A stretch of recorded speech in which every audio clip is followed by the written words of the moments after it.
Don't go there.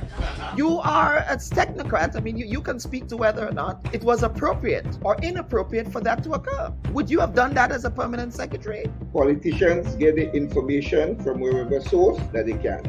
That's going to be the extent of your answer. Yeah. Don't go there.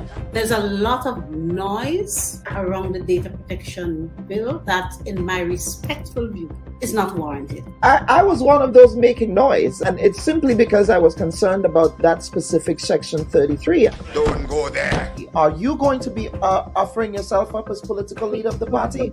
I see you've called me here for much more than diplomatic passports. I don't buy that. Don't go there. What is the relationship like between you and your leader, Dr. Mitchell, your boss, Dr. Mitchell? I'm not sure how to explain how to answer this question at this time. I prefer not to answer. Don't go there.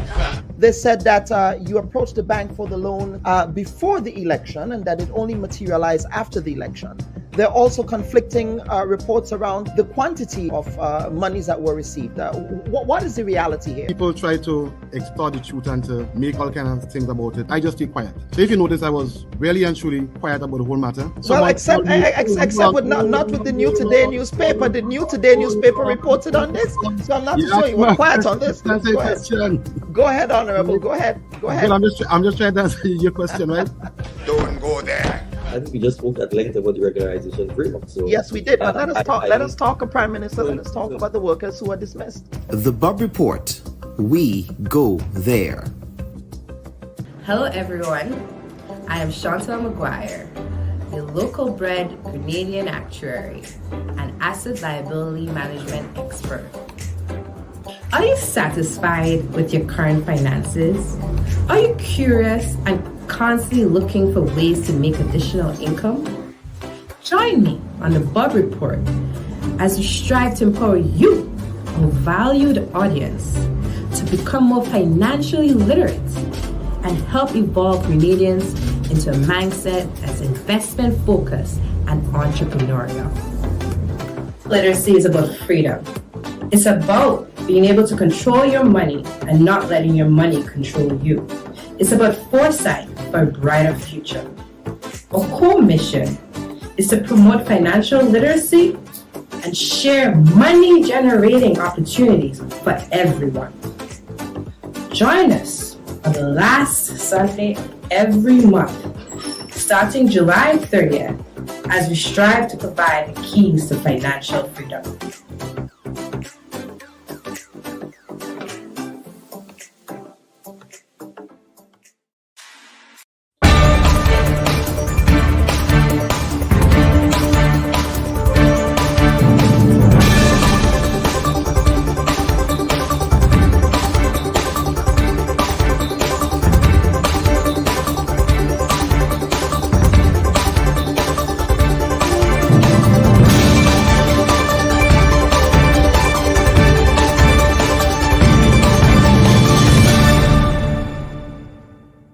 Hello and welcome to the December 3rd edition of the Bubb Report. In this week's program, we dissect and make sense of the Samoa Agreement, which is stoking significant debate in the Caribbean over the legal instruments that inform how it will be enforced. That leaders are not there for themselves, they are there for God. And they don't represent their ideology or their need to beg or their need to find whatever. They're there to represent what is right, what is true, what is noble, and what is beautiful. That's what leaders are there for. I would like someone to point out to me where are the specific provisions in relation to the overall agreement of some 400 pages, where some of the more outlandish commentaries that I've seen, where they're represented in those terms in the agreement. This is even more frightening when I ask myself, is there anything else that you signed that you told us you did not sign? The notion that we who led the country on the world on the worst things would now be led by the world on other things is equally as preposterous to us. When our father of independence said that we were friends of all and satellites of none, he wasn't only talking about relationships with countries, he was talking about the arrogance of the people of this nation, or the confidence, dependent through whose prism you are looking at it, to determine that we can chart our own ways and we can be firm craftsmen of our fate.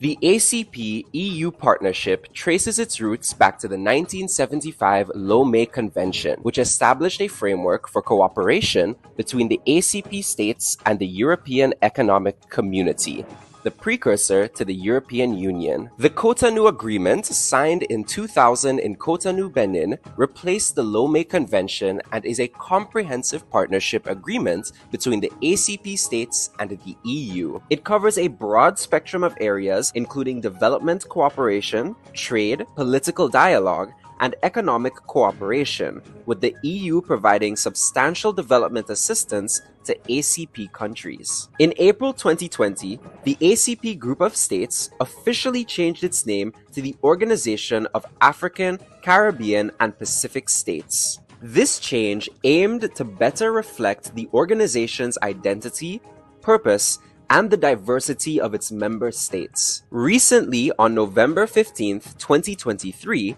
during the 46th session of the ACP-EU Council of Ministers, just before the official ceremony in Samoa, the EU and its member states formally signed the Samoa Agreement, forging a partnership between the EU and the OACPS. The new agreement also raised the ire of some in Grenada over the government's botched announcement, saying they will be studying the contents of the agreement before signing it in a press conference on November 22nd. Grenada, for sure, we are not willing to surrender our sovereignty to any international organization. And if there is any part of any proposed agreement that is inconsistent with our constitution and with our values, we'll think very long and hard before entering. I myself have not read the agreement, so I can't tell you whether the agreement says the things that people are saying it says. I suspect at the end of the day, our technocrats and bureaucrats who go through the agreement will best be in a position to tell us exactly what the agreements actually state. Less than 24 hours later, the Government Information Service published a press release announcing that Rafael Joseph, Grenada's resident ambassador to Brussels, had signed the agreement with other resident ambassadors from Africa and the Caribbean. Our panelists will make sense of these developments and what the agreement will mean for the parties who signed. Also on the report, did you know that a Grenadian was the first female to ever serve in the British Navy, but cross-dressed as a man to do so? According to Metro UK, she worked aboard the HMS Charlotte, a towering warship used by the British Royal Navy across Europe. William possessed a smart, well-formed figure and boasted considerable strength and great activity. The Metro UK says that he was also known for deftly scaling the ship's rigging and steering the vessel through shallow waters, newspaper reports claimed. But the 26-year-old's life at sea was abruptly ended when the young man's true identity was revealed in 1815. We welcome our guests, Dr. Joe Stanley, consultant on British maritime history and historian, Dr. Stephen Fletcher, Grenada's former resident ambassador to Brussels, Edmund Hinkson, Member of Parliament for St. James North in Barbados and member of Mia Motley's BLP, and Dr. Veronica Evelyn, founder of Protect Children's Foundation in Barbados. Here is our host, Dr. Kellon Bubb, with this week's editorial, hailing Dominic Jeremiah's rise as Grenada's new Chief Education Officer. We thank you for joining us.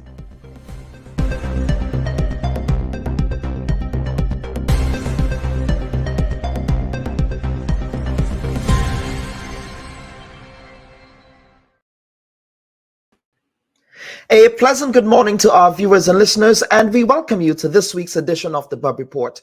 Please remember to like and share the program so that others can get a hold of this very important conversation we're having this week. As a reminder, the report would also be streamed on WPG10 television later this evening. Now for editorial. The Bubb Report joins the rest of the national community in congratulating Mr. Dominic Jeremiah on his promotion as Grenada's new Chief Education Officer. Mr. Jeremiah's dedication to his students as an educator has inspired them to enjoy rewarding careers. In his years of teaching, he has instilled in them a passion for language, literature, and the arts. There is no doubt that Mr. Jeremiah played a vital role in shaping the minds of several generations of Presentation Brothers College students, where young minds were not only imparted with a solid spiritual and quality education, but were also empowered in the art of thinking critically. Mr. Jeremiah shaped many future leaders during his time at the PBC. I personally first got to know Mr. Jeremiah as a Form 3 student at my alma mater. He was my English A and English B teacher, respectively. His tutelage shaped my early interest in journalism and media. In fact, at the time, he said I had a very good knack for writing stories and a good voice for radio. In fact, at my very first Career Day event in PBC, in which was organized by Mr. Jeremiah, it gave me the opportunity and the early exposure to broadcasters such as Lou Smith and the late George Grant. In fact, that was the very first time that I met those two gentlemen, as well as Mr. Leslie Pear of the Grenadian Voice. A chance encounter that was. Now, Mr. George Grant and Mr. Lou Smith, both past students of the illustrious PBC as well.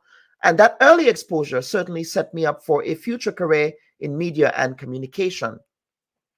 Later in life, I worked with Mr. Jeremiah as a member of the PBC Alumni Association of New York.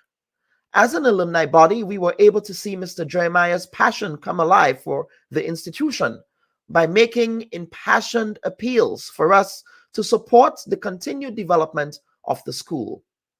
I dare say that PBC's legacy under Mr. Dominic Jeremiah blossomed significantly. We therefore wish Mr. Jeremiah the very best as he takes on a new leadership role in the service of education in Grenada.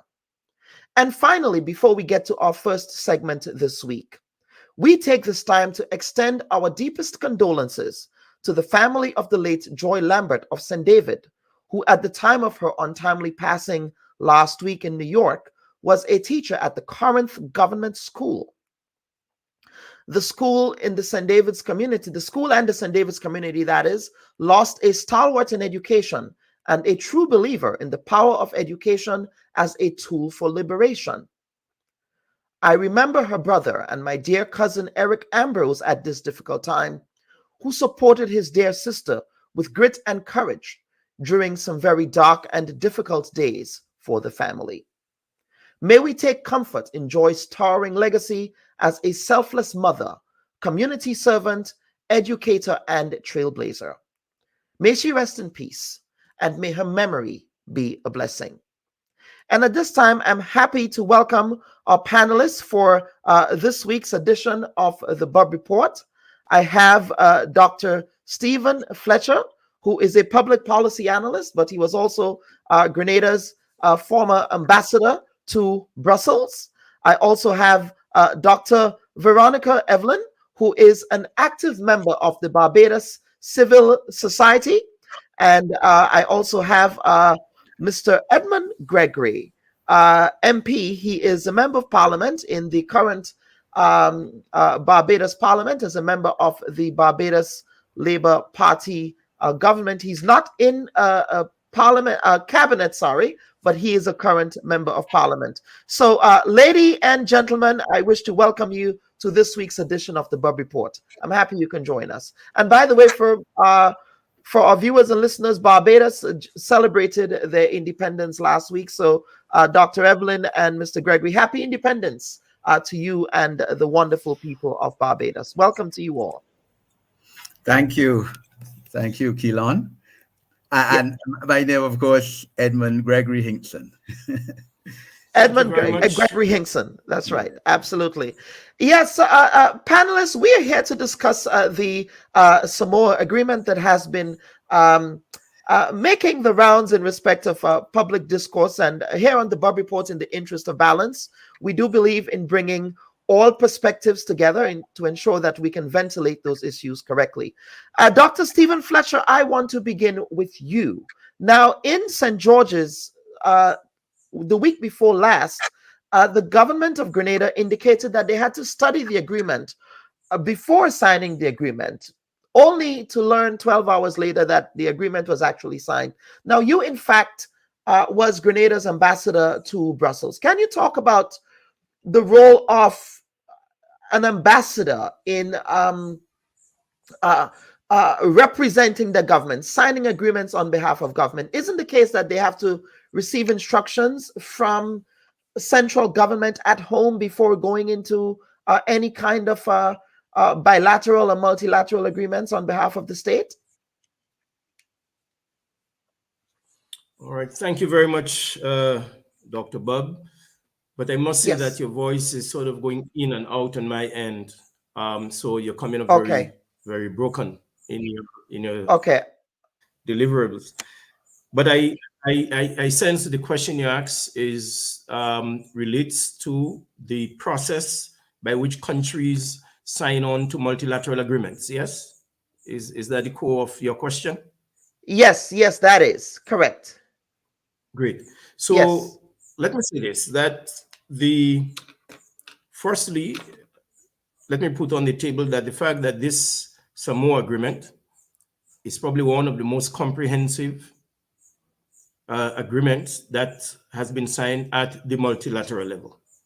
It should be acknowledged and given credence because it really reinforces multilateralism at a time when we have been seeing more and more a tendency towards the developed world dealing more at a bilateral level with countries. And therefore, the multilateralism which the Samoa Agreement exemplifies is a very good one. So how do we get a nation state really to signature an agreement at the multilateral level, especially at the European Union ACP level? And I beg your indulgence for about a minute or so to explain this process.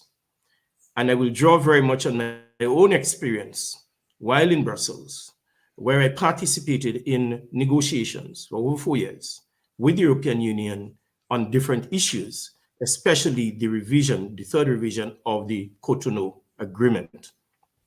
So the process normally starts, as we know. Let me just backtrack a bit. This agreement did not fall from the sky and landed on us. There is a historical precedence that has been set with the formation of the first treaty, the 1975 agreement that was signed. And that agreement evolved and developed up to 2000. We had many revisions of it. The basis was the Guyana Agreement and then protocol, and then we move on to all those other agreements to where we got to Cotonou. At each stage, and from my experience, the European Council, for example, will generally initiate the discussions or send message saying that we agree to start negotiations on future agreements. But it has been known by countries since 1975. With each agreement, there is an end date, and then there is a successor agreement. So countries ought to be seized of these moments and be very clear that negotiations will come 2 years, 3 years sometimes, prior to the end of a previous agreement. So what happens is this: countries will be notified, and capitals, through the Ministry of Foreign Affairs generally, will get involved in shaping their own responses to these agreements. Now, I must hasten to add that within the Caribbean context, there is a commitment to uniform or coordinating of foreign policies throughout CARICOM member states. And therefore, you will hardly find at the multilateral level that CARICOM do not act as a bloc. That happens. So when this goes out in Brussels, there is a CARIForum caucus. The CARIForum caucus will discuss every aspect of what is put on the table by the European Union. We'll discuss it at the caucus level, as I point out, and then it will be related back to capitals, your home country. There are 16 members. The CARIForum members comprise of 16 states. Africa, 48, and Pacific, I think it's about 16 or 17 states. So we will drill through these agreements and so on, and we'll report back to capital. But also in Brussels, there is very intense negotiations and discussion taking place, other than within the CARIForum group. Members of the CARIForum group will sit on different committees. For example, trade and investment. I sat on the Trade and Investment Committee in 2009, 2010, going forward there. So you will be meeting with your European counterparts and discussing various elements of those agreements until it then get to the point where we then go to the ACP Committee of Ambassadors, for example, and discussions will be held there. Because remember, this is a multilateral agreement that we are signing up to, and is not necessarily a bilateral agreement, although member states must sign off on it, sign the agreement, and in fact ratify those agreements before they take. Once that is done, there is a constant. Dr. Fletcher, are you able to hear me? Are you hearing me now? I believe the internet connection should be better now. Yes, I'm hearing you. I'm hearing you. The last two sentences you indicated there, I heard that. Okay, so the issue here, I believe, is not as much as, well, first of all, you articulated several points here. One, you indicated that CARICOM normally negotiates as a bloc, correct, in respect of these agreements? Yes, generally. Generally speaking, in the case of this particular agreement, however, that has not been the case. Civil society in Jamaica, for example, appealed to the government that they should hold off on signing the agreement owing to the nature of the language in the agreement. They did not sign. St. Vincent signed, Dominica signed, Grenada indicated that they were not going to sign until they announced that the ambassador in Brussels signed. So it appears as if for this particular agreement, there might not be that unified approach to signing there. I don't think, let me say this again. CARIForum normally provides technical support, right, to member states and CARIForum group as a whole. So this negotiation goes on, and I will indicate, as of now, I'll take the risk of saying that the countries that have not yet signed on, I think in the fullness of time that will happen. Because remember, the agreement goes through many stages. One is what was signed during the last 2 weeks is basically a signal to the other side, to your negotiating partners, that we have no fundamental difference with the contents of what is in here.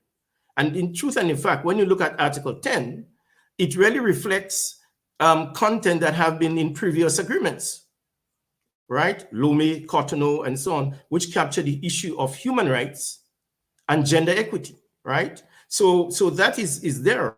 What I believe is happening, Kelon and listeners, is that country will sign within their own given space, and after they have due consideration, taking into account civil society activism, as happened in the case of Jamaica, and also other interests that they may have.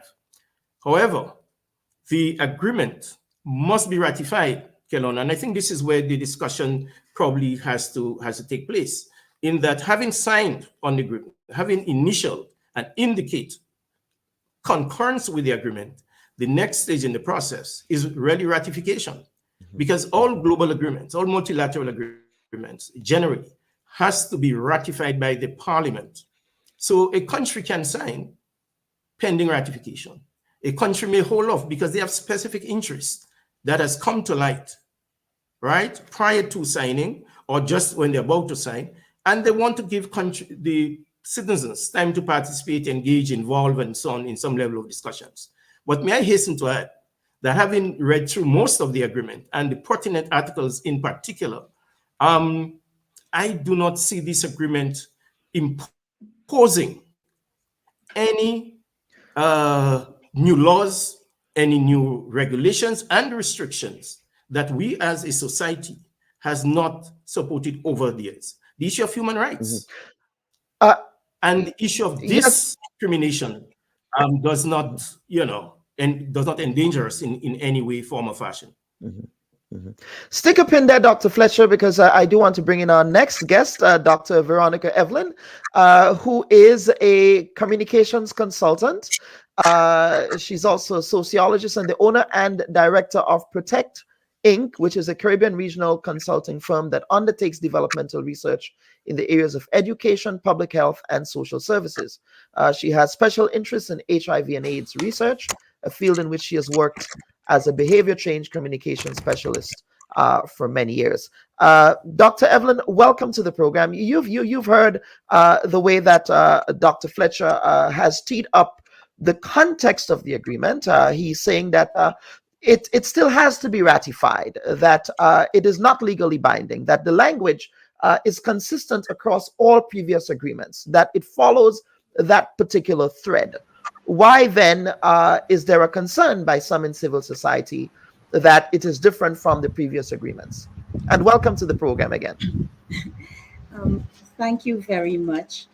Dr. Fletcher is right when he says that it's the most comprehensive multilateral agreement that we would be signing. It deals with things like poverty eradication, climate change, and environmental issues, the blue economy, of course, trade and investment, human development.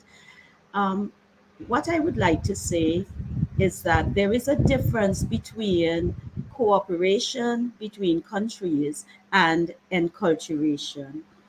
And this document, it does have its benefits, as has been articulated by many persons, including Mr. Hinkson and Dr. Fletcher, our own Foreign Affairs Minister, the PM of St. Vincent.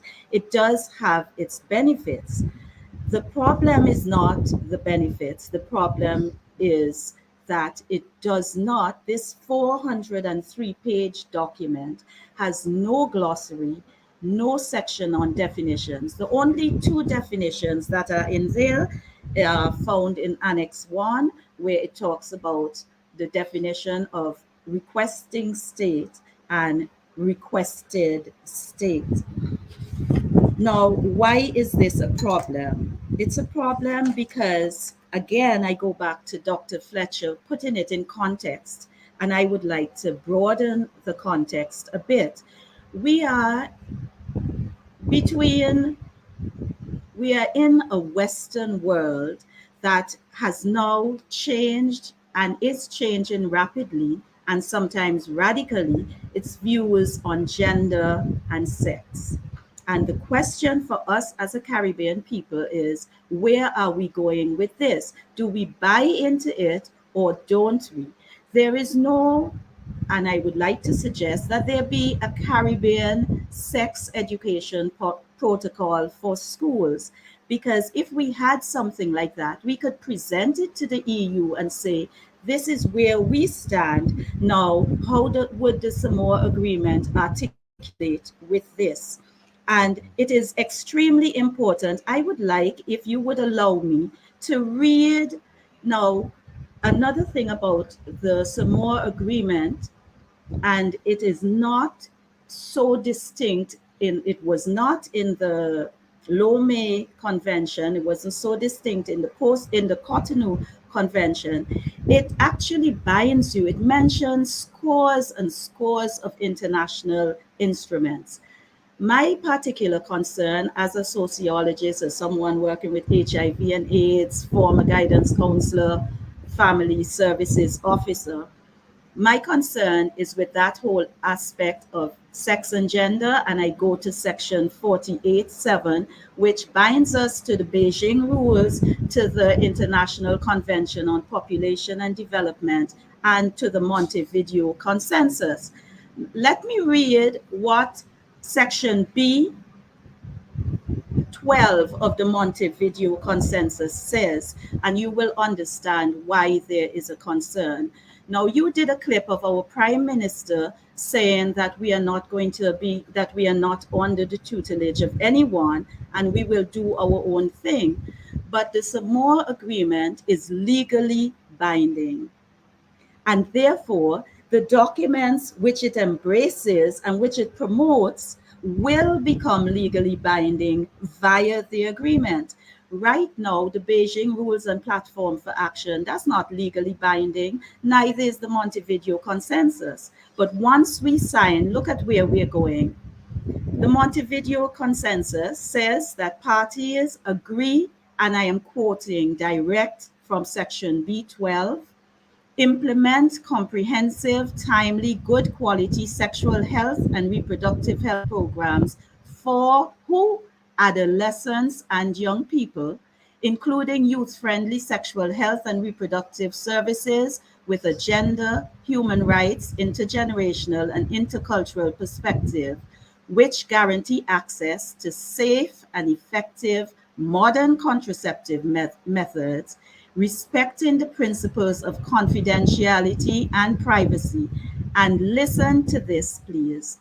It says, to enable adolescents and young people to exercise their sexual and reproductive rights, to have a responsible, pleasurable, and healthy sex life, avoid early and unwanted pregnancies, the transmission of HIV and other sexually transmitted infections, and to take free, informed, and responsible decisions regarding their sexual and reproductive life and the exercise of their sexual orientation. Now, how does that accord with where we are? Our Prime Minister said in Heroes Square just before independence that it's preposterous and offensive to think that we would be advocating sex among minors. But the Montevideo Consensus, which we signed in 2013, does advocate that adolescents be facilitated with a pleasurable and healthy sex life. So that I keep asking myself, is it that our governments and those persons who are responsible for signing have not totally read what is in the agreement and the associated international instruments? Or is it something else? There is too much.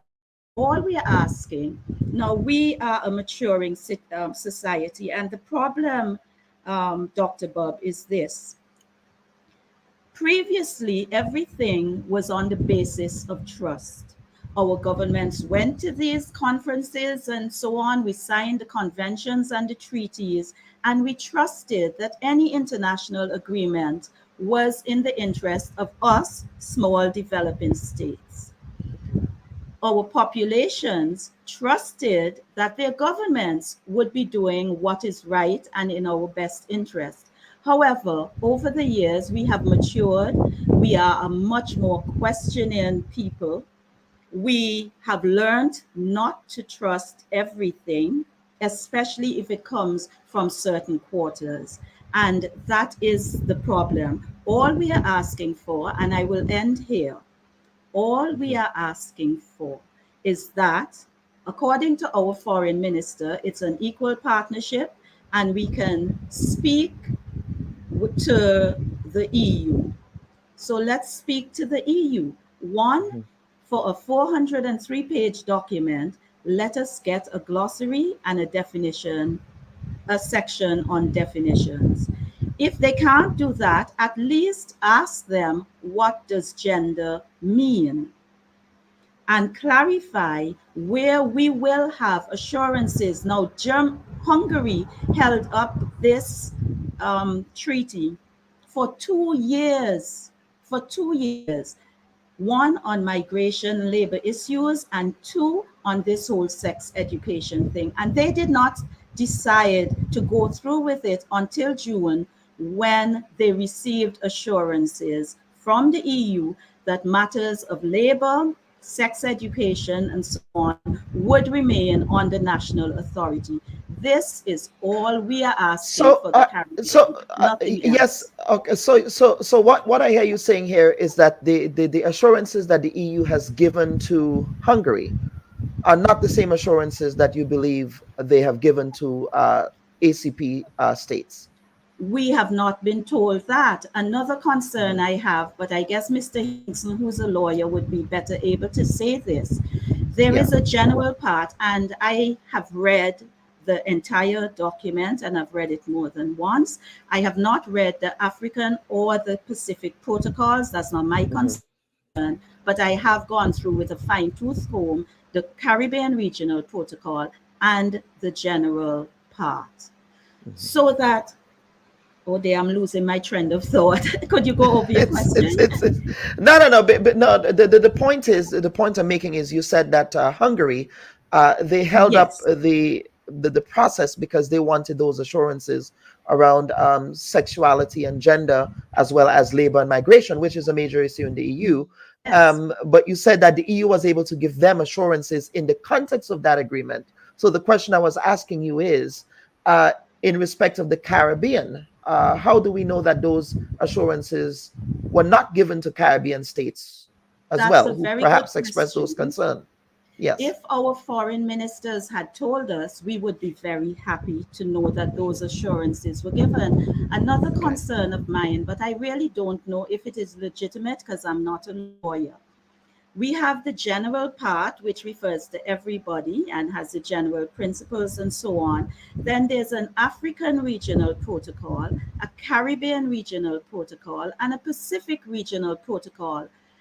I ask myself, shouldn't there be a European regional protocol? I do not know. I do not know. Neither do we know whether or not assurances have been given to our governments. And if they have, then certainly the governments have a right to put our hearts at peace and help us to calm down, as the PM of St. Vincent said. Help us to calm down. Let us know that we've been given those assurances and we're good to go. Well, not only the PM of St. Vincent, the Prime Minister of Barbados, as well as the Prime Minister of Dominica. But Mr. Hinkson, welcome to the program, sir. First and foremost, let me say that on background, I enjoyed speaking to both of you separately last week, and we had some very thorough conversations, and I'm really glad that you can be here, sir. Of course, Mr. Hinkson, you served in the Motley cabinet. You were the former Minister of Home Affairs, and you're currently the Member of Parliament for the St. James North constituency. You were educated at Harrison's College, and then you went on to Cable Campus at the University of the West Indies, where you earned a Bachelor of Laws degree with honors and a certificate in legal education and a master's in business law. You were also director of the Center, the Council for the Disabled, and a member of the Association of Blind and Deaf in Barbados. You also nationally recognized as being one of the leading advocates for the promotion of rights of persons with disabilities. Of course, there is a commonality between you two. Both Dr. Evelyn and Mr. Hinkson, you guys have a commonality here, and that is your passion for children. I can tell that you have a passion for children here. But so, Dr. Hinkson, you've said that this is a moral panic, that persons like Dr. Evelyn and others in the civil society space, some religious leaders, for example, the Archbishop of Port of Spain, that they're just making noise for no reason, and there is no need for this noise. Can you articulate why you have adopted that position? Is it because of the position that your government has taken, that you are singing from that same proverbial hymn sheet, or have you had an opportunity to look at the agreement and really debunk, in your mind, a lot of the concerns that some elements of civil society have expressed? Thank you, Dr. Keelan, for first inviting me to your program. Absolutely. Yes, sir. To engage with Dr. Fletcher and Dr. Veronica. Dr. Veronica, of course, this is the first time we've had any opportunity to converse. Of course, I've been following your opinions, which I respect, individually. Keelan, I speak, let me also say, obviously, as Barbados' representative to the OACPS EU Parliamentary Assembly. So in other words, this agreement comes under my purview as Barbados rep for the last 3 years. And I, in fact, was on the drafting committee, which would have finalized this agreement and the protocols. Also, I speak on the background of being an attorney at law for almost 40 years. And in fact, having tutored public international laws, law of treaties, etc. So the one thing, if we only agree on one thing, Dr. Veronica, today it is going to be that this is the most comprehensive agreement, perhaps internationally at multilateral level. And I totally agree with what Dr. Fletcher said, in an era where a lot of the developed countries would wish to deal with our smaller and developing, newly independent countries on a bilateral basis. In addition to what Dr. Veronica said, the agreement also speaks towards issues such as education, health, access to affordable, decent housing, decent work, including for the youth and for people with disabilities, of course, which is my core area. It speaks towards cybersecurity. It speaks towards curtailing illegal drug trafficking, human trafficking, speaks towards remittances, peace and security, democracy, whole gamut of issues. The Cotonou Agreement, Lomé Agreement, of course, as we said, dealt mainly with trade. The Cotonou Agreement was based essentially on 3 pillars: development cooperation, economic and trade cooperation, and political dimension. This agreement is much, much wider. And I just wish to put it in context. Yes, there are 27 European Union countries, what with the UK having left, 69 ACP countries. So the 106 countries which form part of this association make up 55% of the United Nations across 4 of our 7 continents, and 2 billion people. In other words, 25% roughly of the people of the world's population. 48 of our countries are in Africa, 16 in the Caribbean, 15 in the Pacific.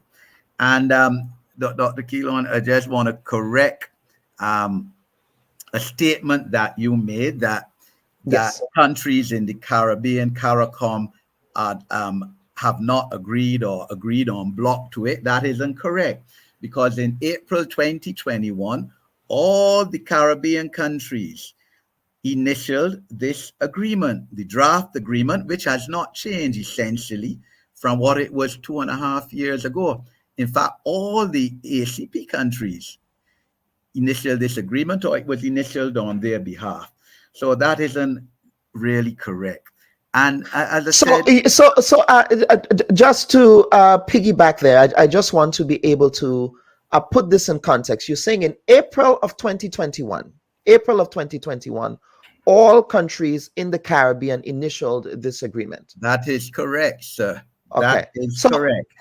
Explain to me the initialing of the agreement that was done in April of 2021 against the backdrop of the official signing of the agreement now. Talk to us about that process. I can't say, sir. I could only speak for Barbados. I will not hold myself out to speak on behalf of why some Caribbean countries, and let's place on record, even though only 6 of our 15 CARICOM countries signed on to the agreement on the 15th of November in Samoa. Subsequent to then, as we know, Grenada has signed, as your program stated earlier, as well as the Federation of St. Kitts and Nevis. And I expect that other countries will sign on before it becomes provisionally applicable on the 1st of January next year. But also, I want to address two of the other issues raised by Dr. Veronica. One, yes, that the agreement is legally binding, unlike the Cotonou Agreement and other agreements which all of our countries in CARICOM have signed on to. So let's place this on record.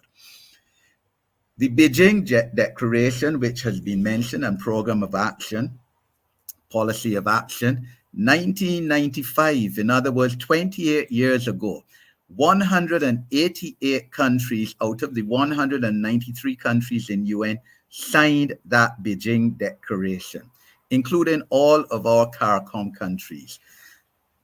The Montevideo Convention, which Dr. Veronica has brought up, has been signed 2013, 10 years ago, again by all CARICOM states. Now, that is a convention between the CARICOM countries and the Latin American countries.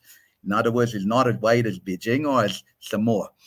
All of our countries, and I'm a politician, sir, you will see from that date, 2013, that the previous Democratic Labour Party administration would have signed on to that convention. So there's no political divide on that. Dr. Veronica is saying that we're in a different atmosphere now because the Samoa Agreement specifically states that it is legally binding. I must say, Dr. Veronica, as I said, from my experience as a public international law truther, etc., that any agreement signed between sovereign countries is binding at international level, even without being ratified in your local parliament.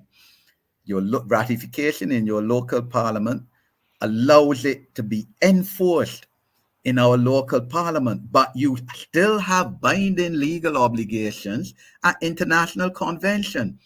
So our country, Dr. Evelyn, as you know, as fully as I do, has never ratified the United Nations Convention on Child Rights. We are now trying, as you're fully aware, ma'am, to have it ratified in Parliament through our Child Protection Bill, which you know just as well, probably better than I do, the contents of that bill.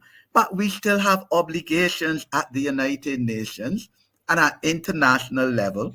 For the last 32 years that we were signatories to that convention, we have international rights. We can't tell another signatory country to that convention, we haven't ratified it in Parliament, so we don't have to protect children as we signed on to in that convention. So it is a fallacy to say that because Montevideo and Beijing didn't actually say it is legally binding, and Samoa says that we are in any different position. As has been correctly said, all of our countries are signatories to Beijing and to Montevideo. Beijing goes much further than Samoa. Who was it? You, Dr. Kilon? No, sorry, you, Veronica, spoke about what Beijing or Montevideo says in terms of comprehensive sexual education, etc. And I must say that, and as I said, I'm speaking as Barbados rep. I can only speak on behalf of Barbados.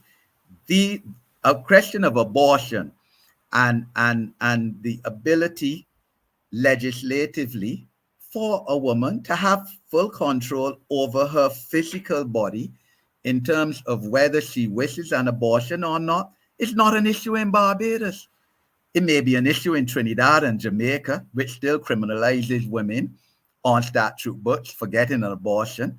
But in Barbados, we have had a termination of medical pregnancy act since 1983, 40 years ago, which correctly and wisely gives the woman the right to an abortion if she wishes.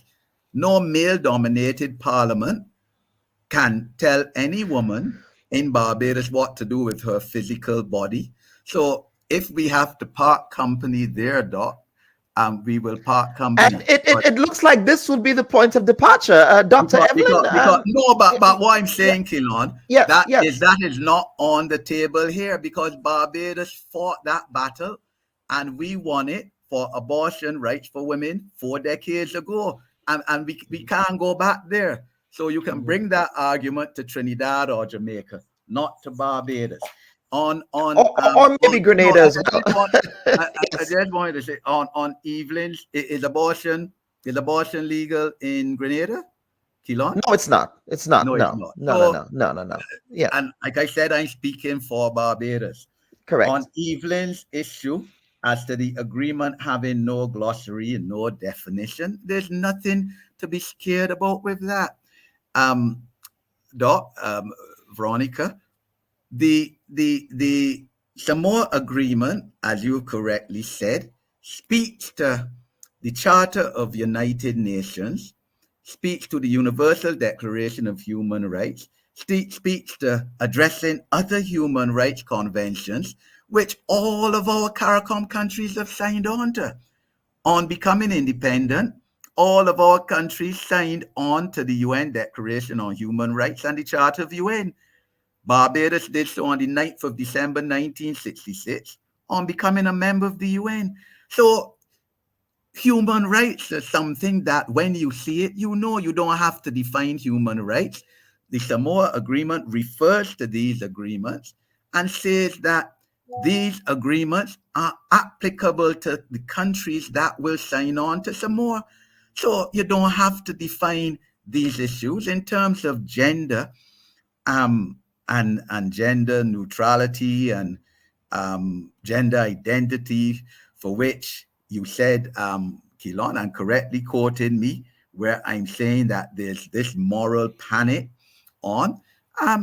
For one, as Dr. Veronica said, Prime Minister Motley spoke on this issue up to Tuesday when we unveiled the monument of families in National Heroes Square and portraits for all of our 11 national heroes. I spoke about it, as everyone knows, 2 days previous to that. There's no issue that we are going to recognize anything about gender neutrality and that a child can decide that a boy can decide that it is a girl. And to use the example I've been given all the time, that tomorrow in Barbados, a boy can put on a dress and decide that he's going to school, or that the government of Barbados will get gender neutral bathrooms at school. The Minister of Education, Minister K. McConney, emphatically denied that a few months ago when the issue came up, said it is an abject and outright lie to say that the government of Barbados is sanctioning any gender neutral bathrooms. So this is why I say there is this moral hysteria, because there is nothing in this Samoa Agreement, and Dr. Veronica said she's read it a few. I've read it many, many times. Up to this morning, before this program, I went through it again, tooth and nail, to ensure that what I say is correct. There is nothing in this agreement that commits Barbados, which has signed this agreement, to bringing in anything to do with gender identity, to bring in anything to deal with gender neutrality, to bring in anything about children being able, as Prime Minister Motley said, to decide that they're a girl when they're born a boy. Is preposterous. And this is the basis on which we speak. Sexual and health and reproductive rights. Are we saying that children should not have information on their bodies? This is all it's saying, that we're committing to teach sexual and health education and information in terms of the Caribbean Protocol. That is addressed at Article 42, Part 7. As Dr. Veronica has correctly said, after the main agreement, which takes up over 100, just about 100 articles, we then have 3 protocols, one for the Caribbean, one for Africa, one for the Pacific. I'm dealing with the Caribbean one because this is our territory. And Dr. Veronica asked why this now breaking up. It is to the benefit of Caribbean countries that you have 3 regional protocols, because we are, as I said, 16 countries, aren't we? The Africans are 48. So you in my experience as rep for the last 3 years, sometimes, I'm not saying all, sometimes you find that issues relating to Africa take priority over issues relating to the Caribbean. So therefore, again, Dr. Veronica, there's nothing to fear on this move under the whole agreement. Dr. Veronica, yes, MP Hinkson. Just one further thing. Just one quick point. I'm going to play Speak of the House here, just quickly. Yes, so Dr. Veronica, I want you to rebut, and not wanting to forget Dr. Fletcher, we'll get back to you, sir. But Dr. Veronica, there is nothing to fear. This is a moral panic. Some elements of civil society, because there are others in civil society who actually support a government's position. Many prime ministers have said that they have adopted the same position as MP Hinkson here, that you are essentially stoking a moral hysteria in the society. I want you to respond to the claims that MP Hinkson just made here. In fact, Elon, can I just say one thing? Yes, Even quickly, because we have to. Even though Jamaica has not signed, 35 civil society organizations and non-governmental organizations early last month wrote the foreign minister of Jamaica urging that the Jamaica government sign the convention and addressing all the issues which Dr. Veronica have raised here and more, going through each article which is causing panic and saying, look, where in this article is there any reason to panic morally? 35 Jamaican civil organizations and NGOs. All right, let's give Dr. Evelyn the floor. You have the floor, Dr. Evelyn. I'm smiling because we're in a big world. Everybody has an opinion, and everybody's opinion is important. I think that what we need to unite on as a Caribbean, because I don't think Barbados, I think Caribbean. We're too small to be Barbados and Grenada and Jamaica. We must be Caribbean. And I do not know that there is nothing to fear if, according to Mr. Hinkson and our Prime Minister and so on, there's nothing to fear. I would be the happiest camper. I would be the happiest camper. And so would those among us who have been castigated. Now, one of the things that I would say concerns me is that at the highest level, instead of responding to our concerns, there've been a lot of ad hominem arguments. We have been called right-wing fanatics. We have been called hysterical. Except, Dr. Evelyn, as superlatively conservative. But hold it. Yes. Hold it. I would like to go back to the UNESCO CSE toolkit. I'm saying all we are asking for is assurances. To what extent will the Caribbean be able to steer its own gender ship? Now, the UNESCO Comprehensive Sexuality Toolkit says, and I'm going to read the definition of gender identity, and I would like Mr. Hinkson, my compatriot, to respond to this and tell us how are we going to navigate a Bajan way or a Caribbean way around this. It says in the teaching of comprehensive sexuality education in schools, it defines gender identity as a person's deeply felt internal and individual experience of gender, which may or may not correspond with the sex assigned to them at birth. Now, that completely contradicts what we have heard from our PM.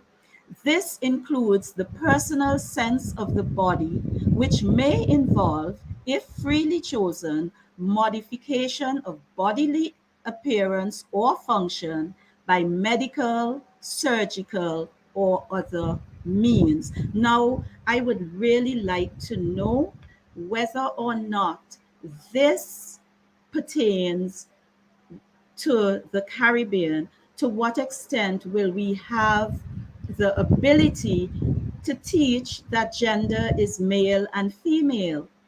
Now, that's another problem I have with this Samoa Agreement, because it speaks with forked tongue, and I cannot understand it. In one place, in many places, it talks of religious freedom and gender equality, etc. And then it speaks of religious intolerance and extreme fundamentalism. And we know how those have been interpreted. In one section, I think it's section 10.1, institutions in line with certain things. So that I'm asking, how can we as Caribbean governments feel comfortable and that there's nothing to fear in such a shady, for me, from where I stand as a social worker, guidance counselor, Christian, and sociologist? It's just a very shady agreement, and all we want, and to me it's so simple, just ask for definitions. And I also would like to ask my compatriot whether or not that 403-page agreement has any section on it makes any provision for entering reservations. Does it or does it not?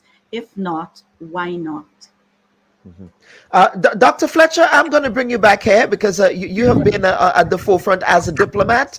Were you able to hear? I hope you were able to hear the articulations by Dr. Stanley here and the concerns that she's raising around the legally binding nature of the agreement in respect of the language, two, the lack of a glossary which sets out those definition of terms. I hope I am articulating and summarizing your position correctly there, Dr. Evelyn, as well as the enforcement of some of the principles of the agreement around how Caribbean societies think about sex and gender identity there.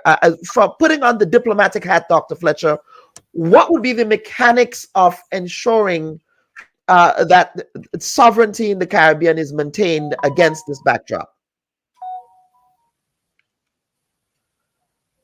Dr. Fletcher? I think we'll be having some internet issues with Dr. Fletcher. But Dr. Hinkson, you've heard those concerns. Okay, Dr. Bob, despite the breaking in communication, yes, I think I get the sense of what you're referring to. Are you hearing me? Yes, sir. I'm hearing you now. Go ahead. Go ahead. Are you hearing me?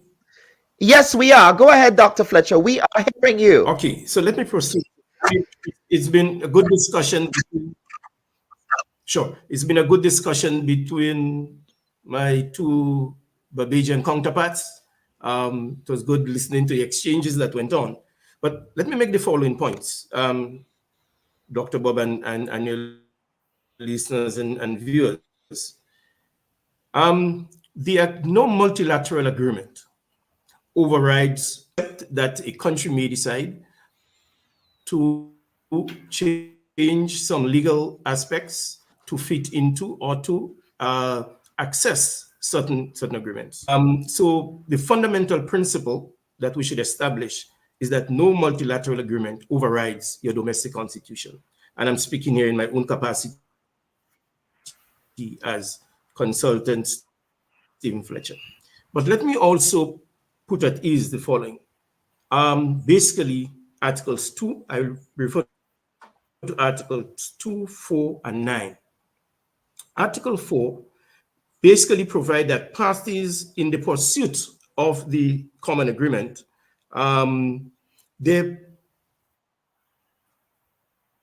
it calls for the agreement to be implemented on the basis of shared, or in the spirit of shared responsibility and accountability, so that the agreement basically provides for that. Article 2. Article 4, which speaks to policy coherence, clearly states, and I'm summarizing here, that in the pursuit of the implication or the application of these agreements to minimize negative impacts, that is catered for. And Article 9 speaks to the issues of human rights and laws, which we all signed up to protect human beings regardless of sex, race. And so in terms of the protection of citizens of member states who have so signed this agreement, there is no jeopardy, in my view, from this agreement. But let me also say that Article 9 in particular talks about the protection and ensuring the full and equal access to resources and so on of human beings. And we all signed up to that. With regards to the point made by Dr.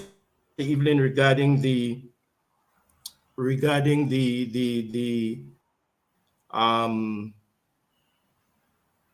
it's slipping now down because I don't want to misquote you.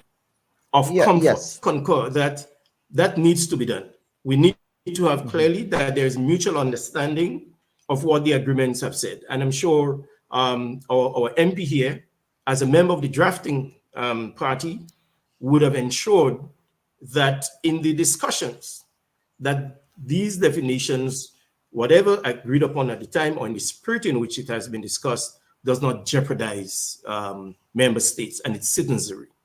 What probably should happen now going forward is that, and we need to go back to our constitution. How does our constitution and laws define sex and gender, right? So probably it might be incumbent to accessing the resources provided for under this agreement. Probably to appease citizens and so on, we probably need to have that definition. There is a glossary of legal terms and definitions that I think all countries have, and that should be looked at and should be looked into. So I have no undue fear and reservations regarding the agreement as currently constituted. May I also add at this point, and I think the MP did an extremely good job at itemizing some of these issues. We have signed up to a number of agreements, multilateral agreements, and in no case, form, or fashion have I heard that there has been. It is up to member states, parties who sign up to these agreements to assess, evaluate, and leverage what is necessary for them. Additionally, with all these multilateral agreements that we have signed up to, I'm also not aware that countries seek to implement every single article and every single item in that particular agreement.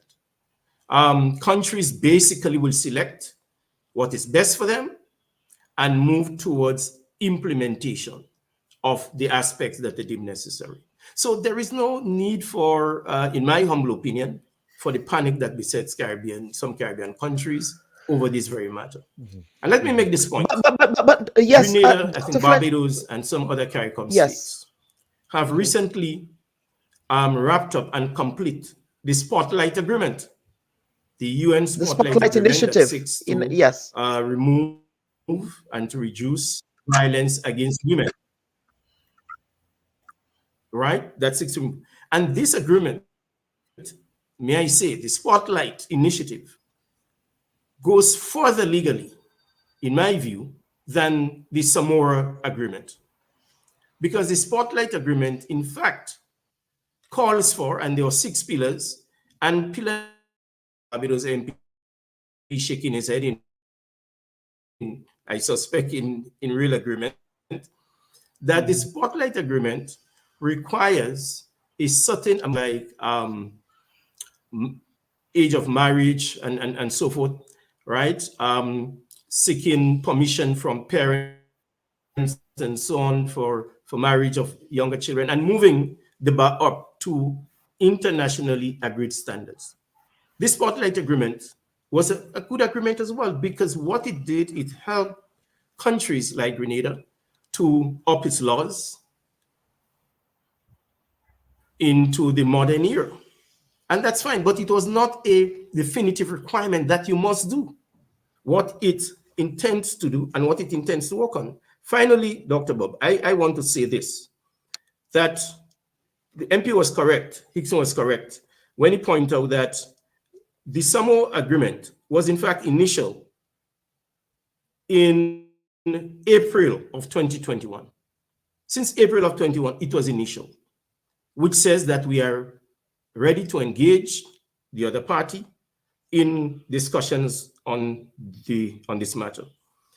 On 20th July 2023, also, the Council, the European Council, acted on a decision of the signatures, making provisional application in July 2023. So these agreements, and I trust our representatives in various, our diplomatic representatives who are engaging this in the negotiating the Samoa Agreement, to not take Caribbean states into a path that is not beneficial to this country. And this was clearly exemplified in the articles that I mentioned a while ago, Articles 4, Articles 2, Article 9, that give protection, right? So, and Article 10, to which there is quite a bit of, talk about and so on. I do not see anything that is injurious that will injure Caribbean citizenry. Instead, what I've seen in this agreement, and it has shifted from Cotonou, from Lomé, and I quite agree with that, it's a much wider agreement covering many more areas than just trade and investment and development. Yes, Dr. Bob. Yes. Both of you gentlemen, I want to go back to that April 2021 date.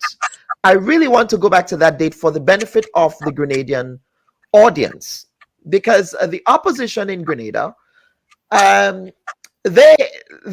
are giving the impression that they knew nothing about this agreement, that obviously this is all on this current administration's hand. Of course it is, because they signed the final agreement. But that April 2021 date, the current opposition was still in government, Dr. Fletcher, were they not?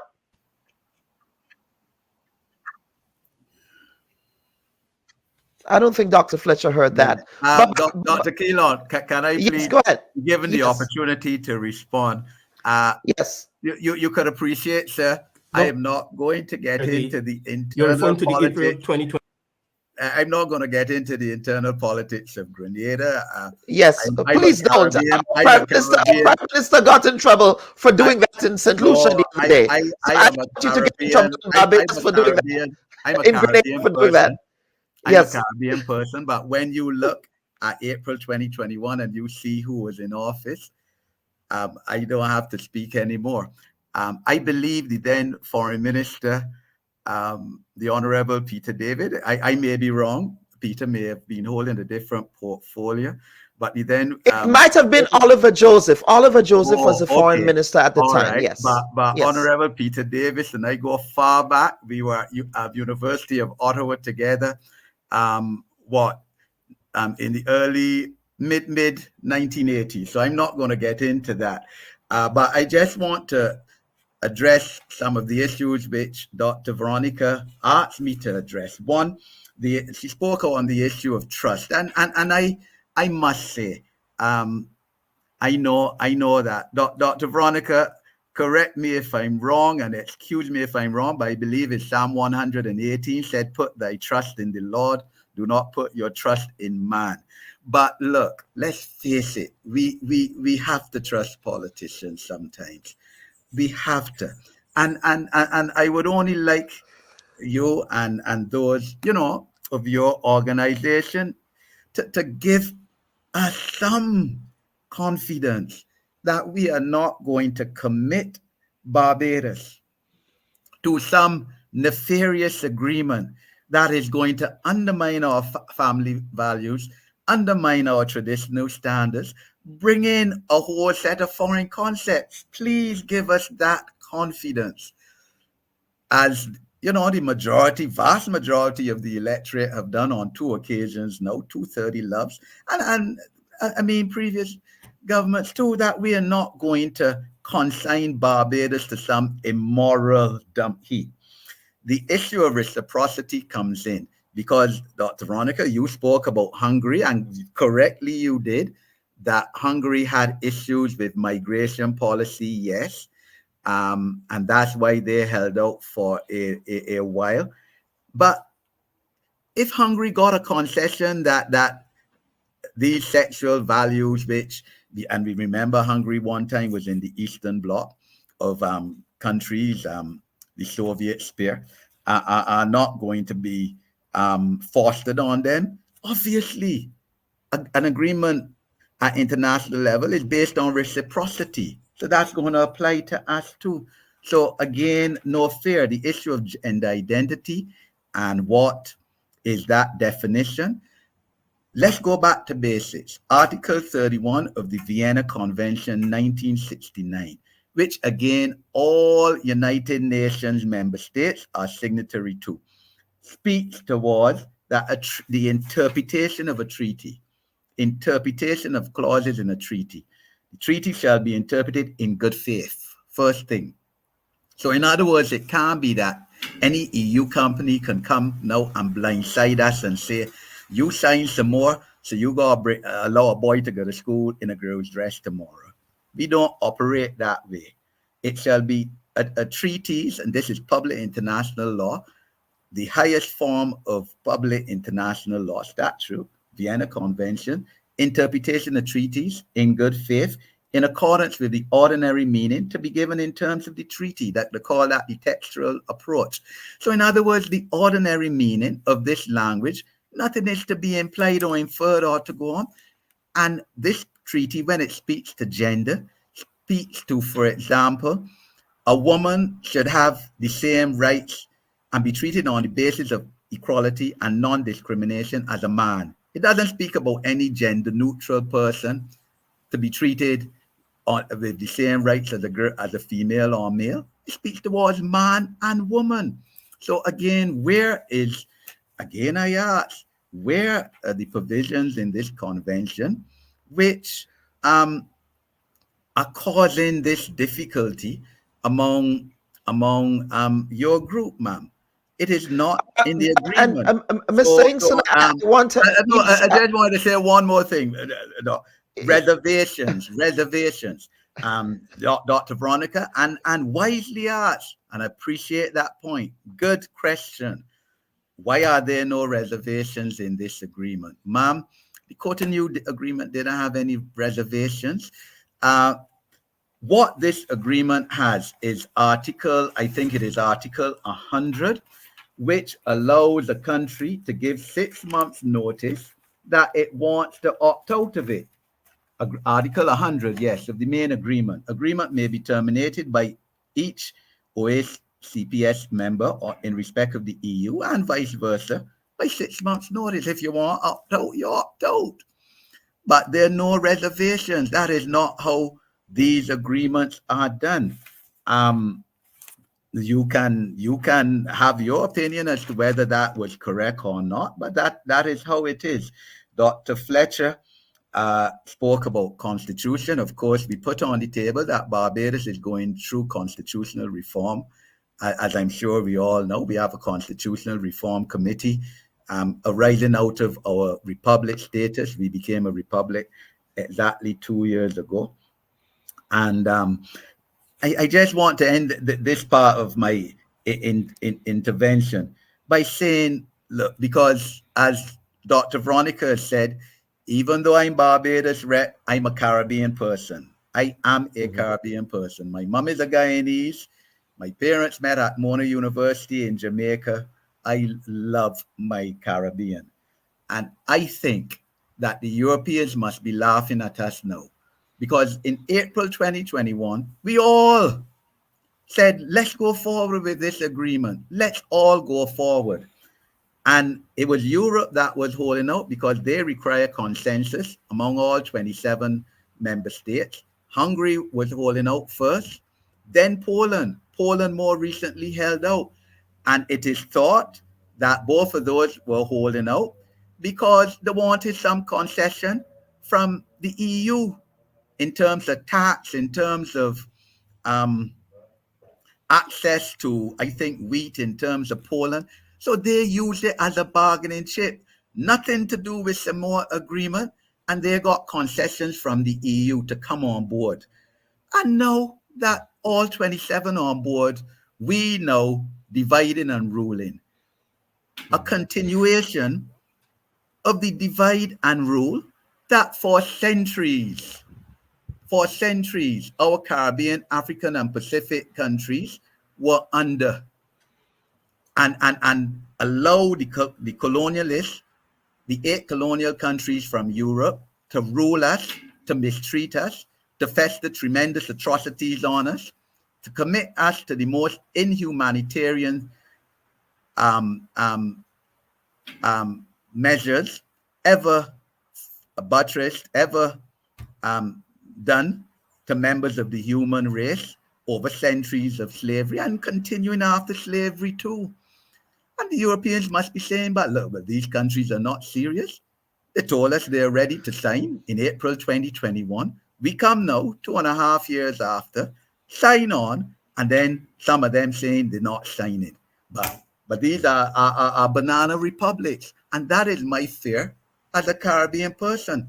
As I tell my colleagues in Jamaica, St. Lucia, Trinidad, you all are sovereign country. I can't tell you what or what not to sign. But I think that it is my right as a Caribbean person, citizen, and as Barbados ACP rep, and as I was co-rapporteur of the Money Laundering Committee, Anti-Money Laundering Committee and Tax Evasion, to say, look, what are we doing? Why don't we get our act together? As I said, I would like to see all of us come on stream because I see nothing untoward about this agreement. All right. Yes, let us get Dr. Evelyn. You have to get a word in here. Just unmute your mic before you do, Yes. because you are waiting patiently, like Job. Patience is a virtue, they say. Yes. Go ahead. Yes, it is. Yeah, you know, it's just absolutely intriguing listening to someone who sees things absolutely differently from yourself. And I think as a mature people, this is what we need to do. Now, I listen to the assurances that we've got from many, many, many persons, and I wish I could believe and I wish I could trust. I give them the benefit of the doubt. But why is there this distrust in the case of Barbados?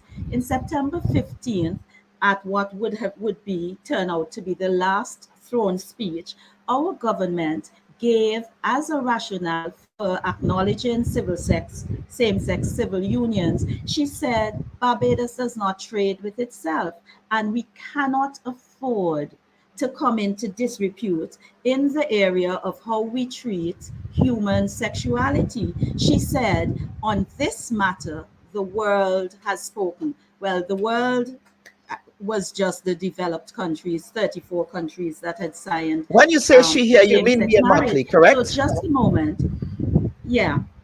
Okay, So the Prime that Minister. we have to be, the thing is, I am heartened to some extent to listen to the assurances, and I will give it the benefit of the doubt.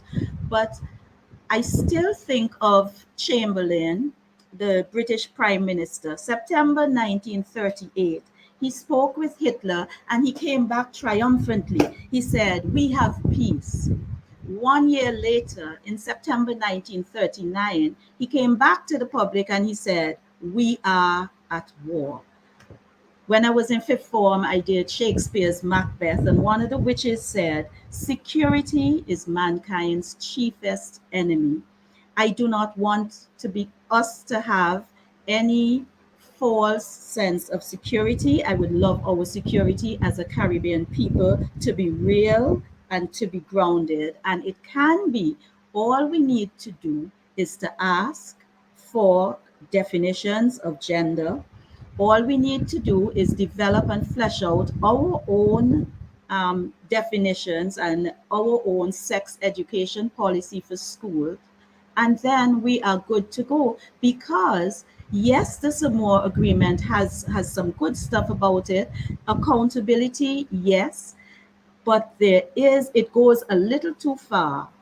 And there is a difference, a distinct difference between cooperation on the one hand and enculturation and dominance on the other. We referred to Section 2 that talks about mutual respect and accountability, and I'll end here. Now, mutual respect based on history between the developed and the developing world turns out to be coercion.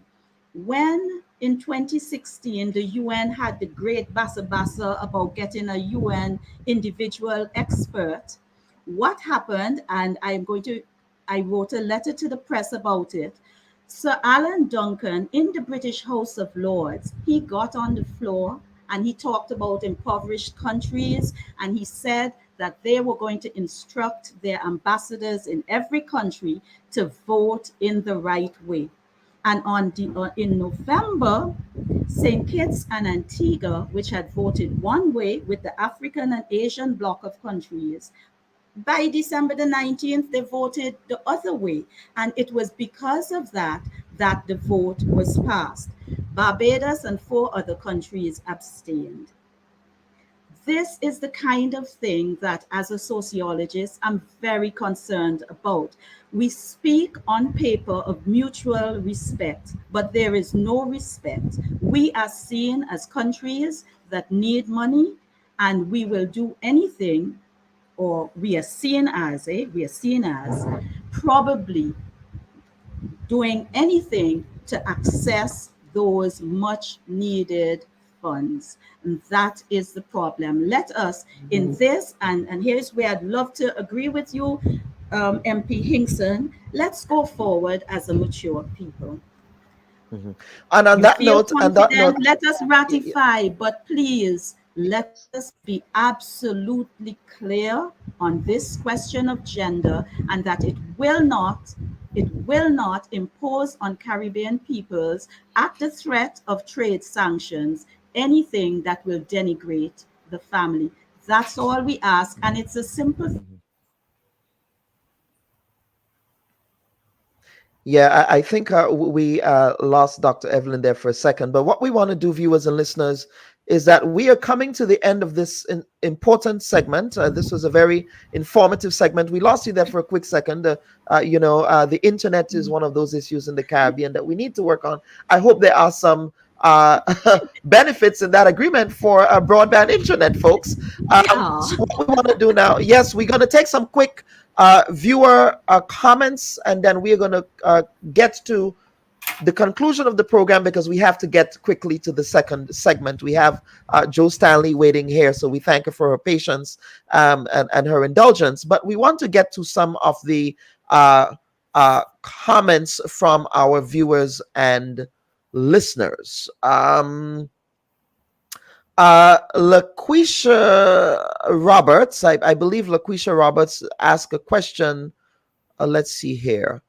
The comment was, we'd like to know the process. LaQuisha, I hope that the panelists were able to articulate what the process was here for you in a manner that was illuminating and educational. That's what we try to do here on the Bubb Report.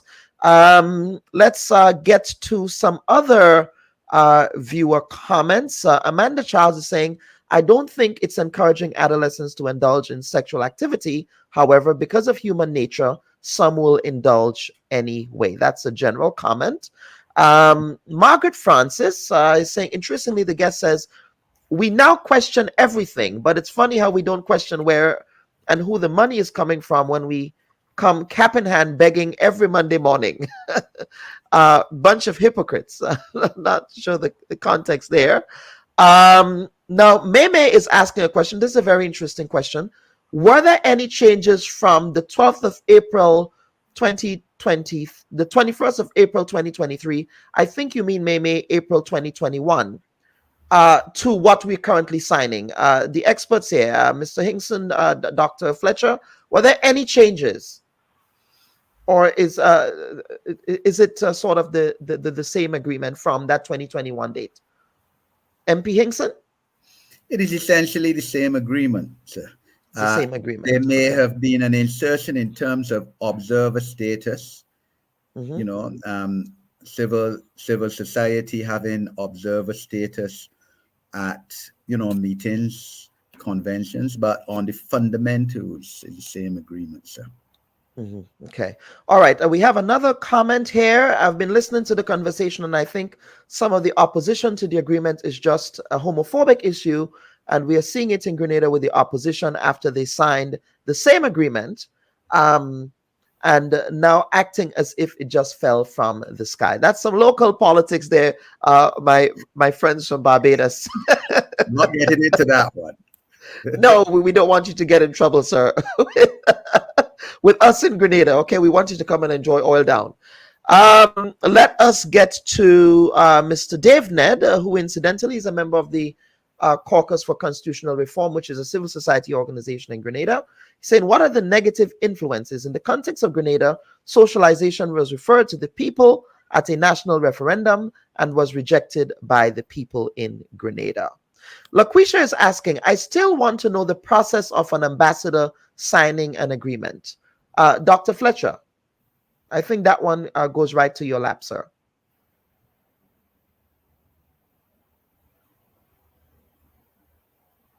Not too sure if Dr. Fletcher can hear us, but Mr. Hinkson, you want to take that one?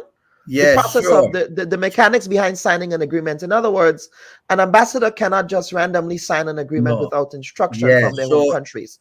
So like our ambassador to Brussels, Ambassador Seaman William signed the Samoa Agreement on behalf of Barbados, and she would have been given full powers to sign. In other words, obviously a prime minister and a minister of foreign affairs, for example, automatically have power to sign any international agreement once the cabinet has agreed and given them that authority. But an ambassador would need what is called full powers. You know, the document, and Ambassador Rudder would have had to have presented at the meeting November 15th, the document giving her the authority to sign on behalf of Barbados, and that's called full powers. Full powers, so they have full powers to do your that. ambassador in Grenada, sorry, your ambassador to Brussels, who signed in Brussels, that's Mr. on Raphael your Joseph, behalf, His Excellency. obviously would have had to have been given full powers to do so as well. Okay, very well. Yeah. All right. Onika is asking, how much funds, resources were allocated to the Caribbean countries that signed the agreement? That is not a question that can answer, although it is a pertinent question. I think Dr. Veronica has raised it. What I would say is that the European Union has given Barbados a lot of financial assistance within the last few years. They helped, I think they gave a loan of, I believe it might have been $50 million to the CDB to help all of our states with COVID, or response to COVID. The European Union has presently helping us with our welfare system, as we know. We are reforming our welfare system and bringing together the various departments that treat the issues of welfare and persons with disabilities. And the EU is helping us with that. They're helping us with digitalization of the Queen Elizabeth Hospital, major issues. What I will say is that the European Union has said that it will continue to financially assist countries in the ACP that have not signed on to Samoa by a certain date, but they can attend meetings, parliamentary assemblies, as Barbados obviously will continue to do, and they will not have access to European Investment Bank loans. And that is important to us as Barbados. I can't speak for other countries again. But they will not, and they have said that, they've put it in writing. Countries, Caribbean countries that do not sign on to Samoa will not be able to access European Investment Bank loans. Some countries might say that is not important to them. It is important to Barbados because, again, we are, as we all know, an extremely vulnerable country as a small island to climate change disasters and to hurricanes 6 months a year, etc. We just got out of the hurricane season, but you don't know, a hurricane may come in December or flash flood in December. That's climate change. And the Europeans have helped us. When I was Home Affairs Minister, we received, if I recall, a grant of $6 million or $7 million from the Europeans to help us with our climate, with our resilience, disaster resilience and mitigation. So these issues are important for us. I have to be concerned as a member of Parliament for my constituents. I have to look after my constituents. When we go in Parliament, we pass in laws and policies for our constituents, the people of Barbados. And this is what matters. I don't know.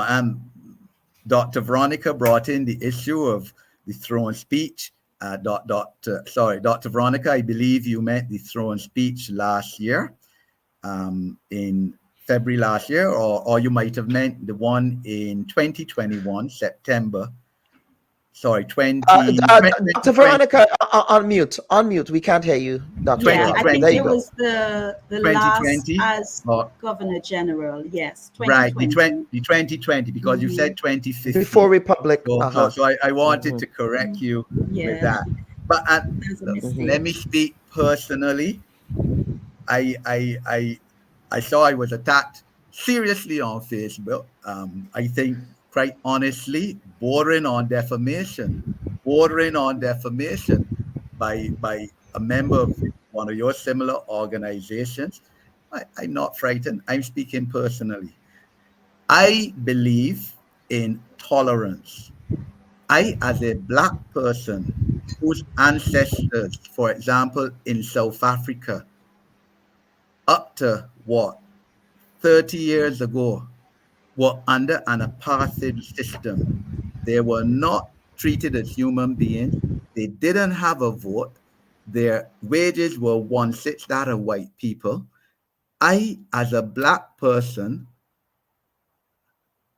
the successor of centuries of mistreatment of Black people, cannot be an advocate for intolerance. I, as a disabilities advocate for 35 years, where people with disabilities have been mistreated, have been discriminated against, have been treated as less than human, have been unfair. Even now, 90% of people with disabilities in our Caribbean without jobs, without the education that they should be given. I, as a disabilities advocate, cannot come here and say that I am going to agree to discrimination against any group of persons. Dr. Veronica, you said you're a Christian. My understanding of the Bible is that Jesus tolerated everyone. Jesus went into the prostitute den, everything. Jesus was tolerant. And I don't understand how someone or people, I'm not being personal, who say they're followers of Christianity, of Jesus Christ, can want to discriminate against people. So that is my perspective. I believe in religious tolerance. Dr. Veronica, you spoke about the agreement, speaking towards religious tolerance, speaking towards nullification of hatred on the basis of race and otherwise. I am not part of that.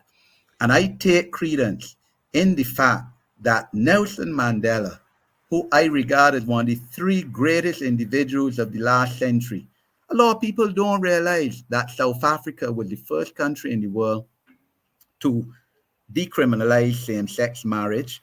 to legalize, in fact, same-sex marriage. I'm not going as far as that. I'm not going as far as same-sex marriage. But I must tell you that I believe that every individual in this world has to have basic human rights.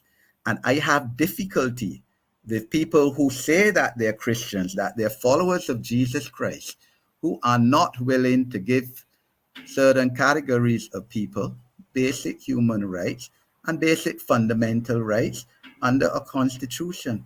That is my personal view, ma'am. And I say, yes. I speak as a person, as a Black person, as a disabilities advocate. And if we have to part company there, Dr. Veronica, that is where we part company, because that is not the following of Jesus Christ.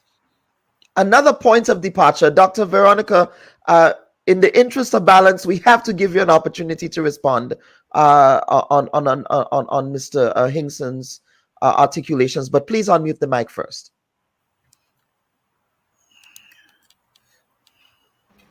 Yeah, MP Hinkson Yes, we can has hear you said now. wonderful things. He has said wonderful Yes. things, but he has conflated issues, and that is where it becomes very difficult. He has also associated what I am saying, I'm speaking as a sociologist, in the interest of a Caribbean people, and he has narrowed it down to your group and people of your group. I don't know. The only people I know of my group are Bible-believing Christians. You can put me with Bible-believing Christians anytime.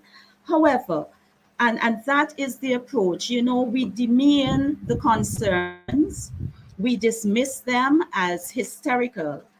Now, going forward, let me see if I have heard correctly. Our concerns are unfounded.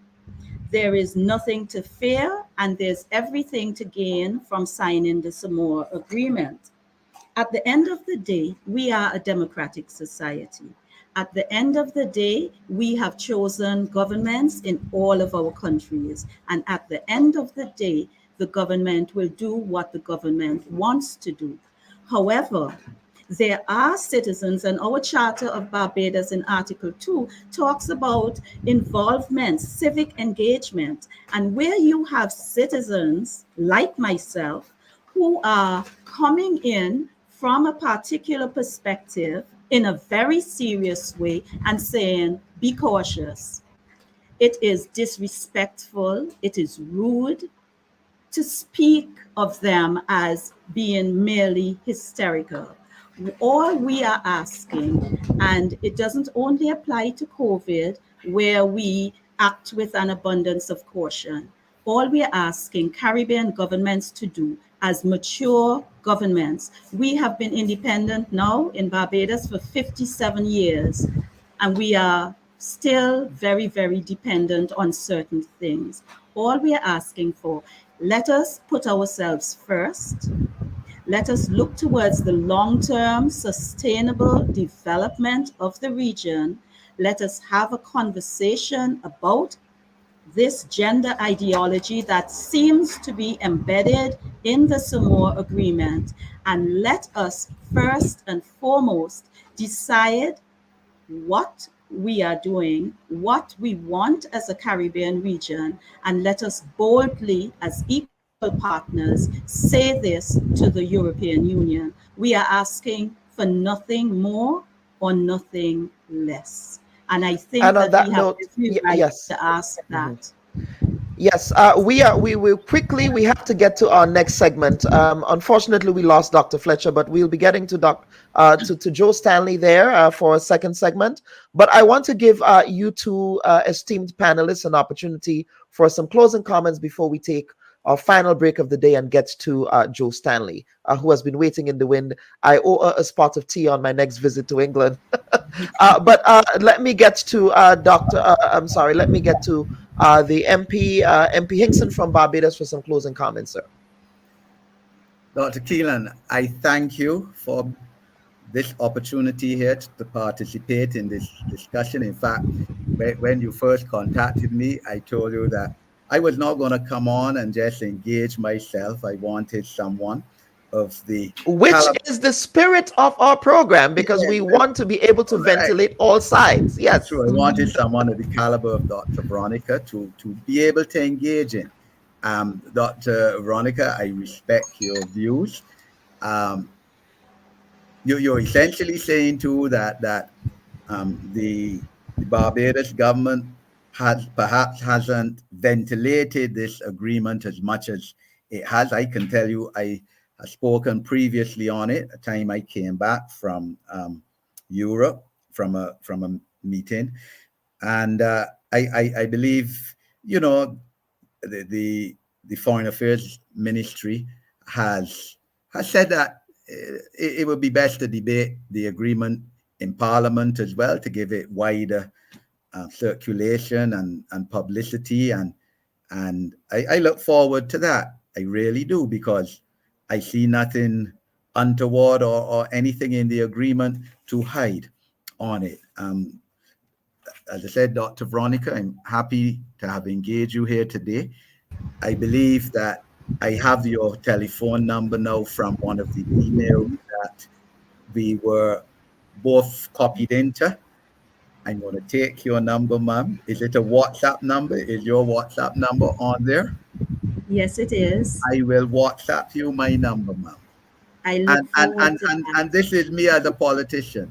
Anybody can call me. I believe everybody in Barbados who wants my number has my number. People from all over call me and engage me, especially on issues of disability and on other issues. I will put you in my WhatsApp, send you a WhatsApp. You will have my WhatsApp number, ma'am. And you're free to call me anytime on any issue on this agreement. I am very serious on that, and we could talk, because, you know, I don't want it to be said that the Barbados government has done something underhand that's going to undermine the basic tenet of this country, something, the traditions that we have benefited from for the last, as you said, 57 years of independence. We are not about that, and that we are some immoral government. We have a duty to all our citizens. We have a duty to prevent discrimination. We have a duty for equity and equality of all our citizens, whether it's youth, whether it's women, people with disabilities. All of these categories of persons are emphasized in this agreement. And that is why I can't otherwise than support it. All right, because it doesn't bring anything untoward. You obviously have your doubts. I trust, ma'am, that I've been able to clear up some of those doubts. The only thing I have in life, or everything else I might have achieved, is my integrity. And I would not come here today and tell you something that I didn't believe in, or that based on, as I said, my 4 decades as a lawyer, my 11 or years now as a member of parliament, my experience in many, many non-governmental organizations, not only disabilities, but Salvation Army, Lions, St. John Ambulance, the whole gamut, was not true, or that I didn't believe in.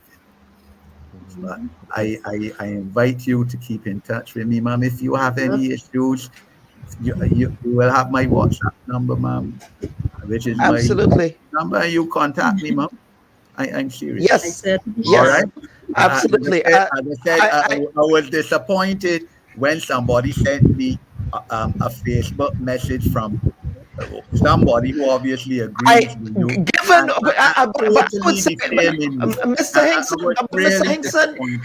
Mr. Hinkson, I'm sorry, I would come to the defense of Dr. Evelyn. Hey, I don't think Dr. Evelyn would engage in that kind of behavior.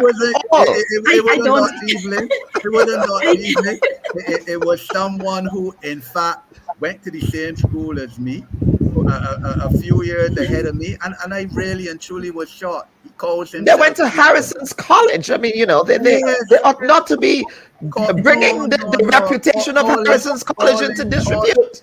Knows nothing about me, calling himself Christian, and essentially defame me. So, I'm not about that, ma'am. Let's respect each other's view and let us agree that we can disagree civilly on issues. As we did here on the Bubb Report, and we always do that on this program. I really want to send out that message to your supporters, ma'am. Absolutely. Let's give Dr. Evelyn an opportunity for some closing comments. Yes, Dr. Kilo, and I want to congratulate you. I've thoroughly enjoyed and appreciated speaking with MP Hinkson and Dr. Fletcher.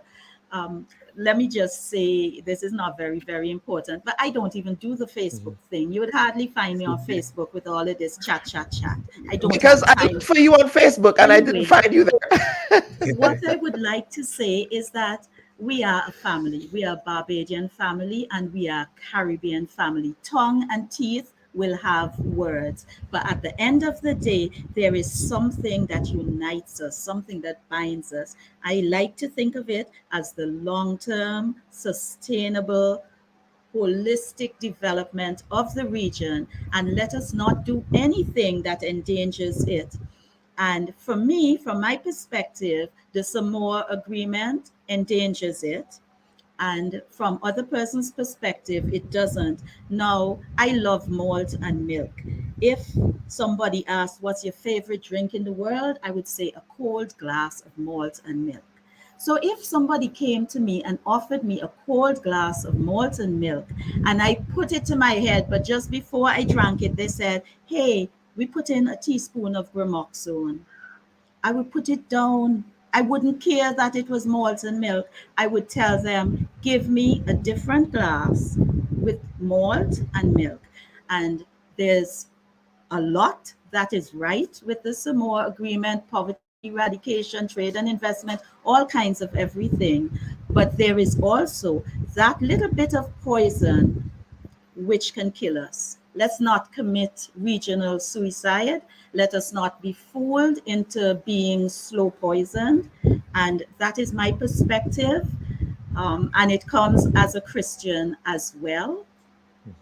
And I think it is as valid as anyone else. And I speak not for myself, but for Bible-believing Christians and for concerned citizens who are of the same superlative, who are as superlatively conservative as I am. And all of those views must be ventilated in the public space. And I hope that we were able to do that here on the Bubb Report. We lost Dr. Stephen Fletcher, unfortunately, because he was having some internet connectivity issues.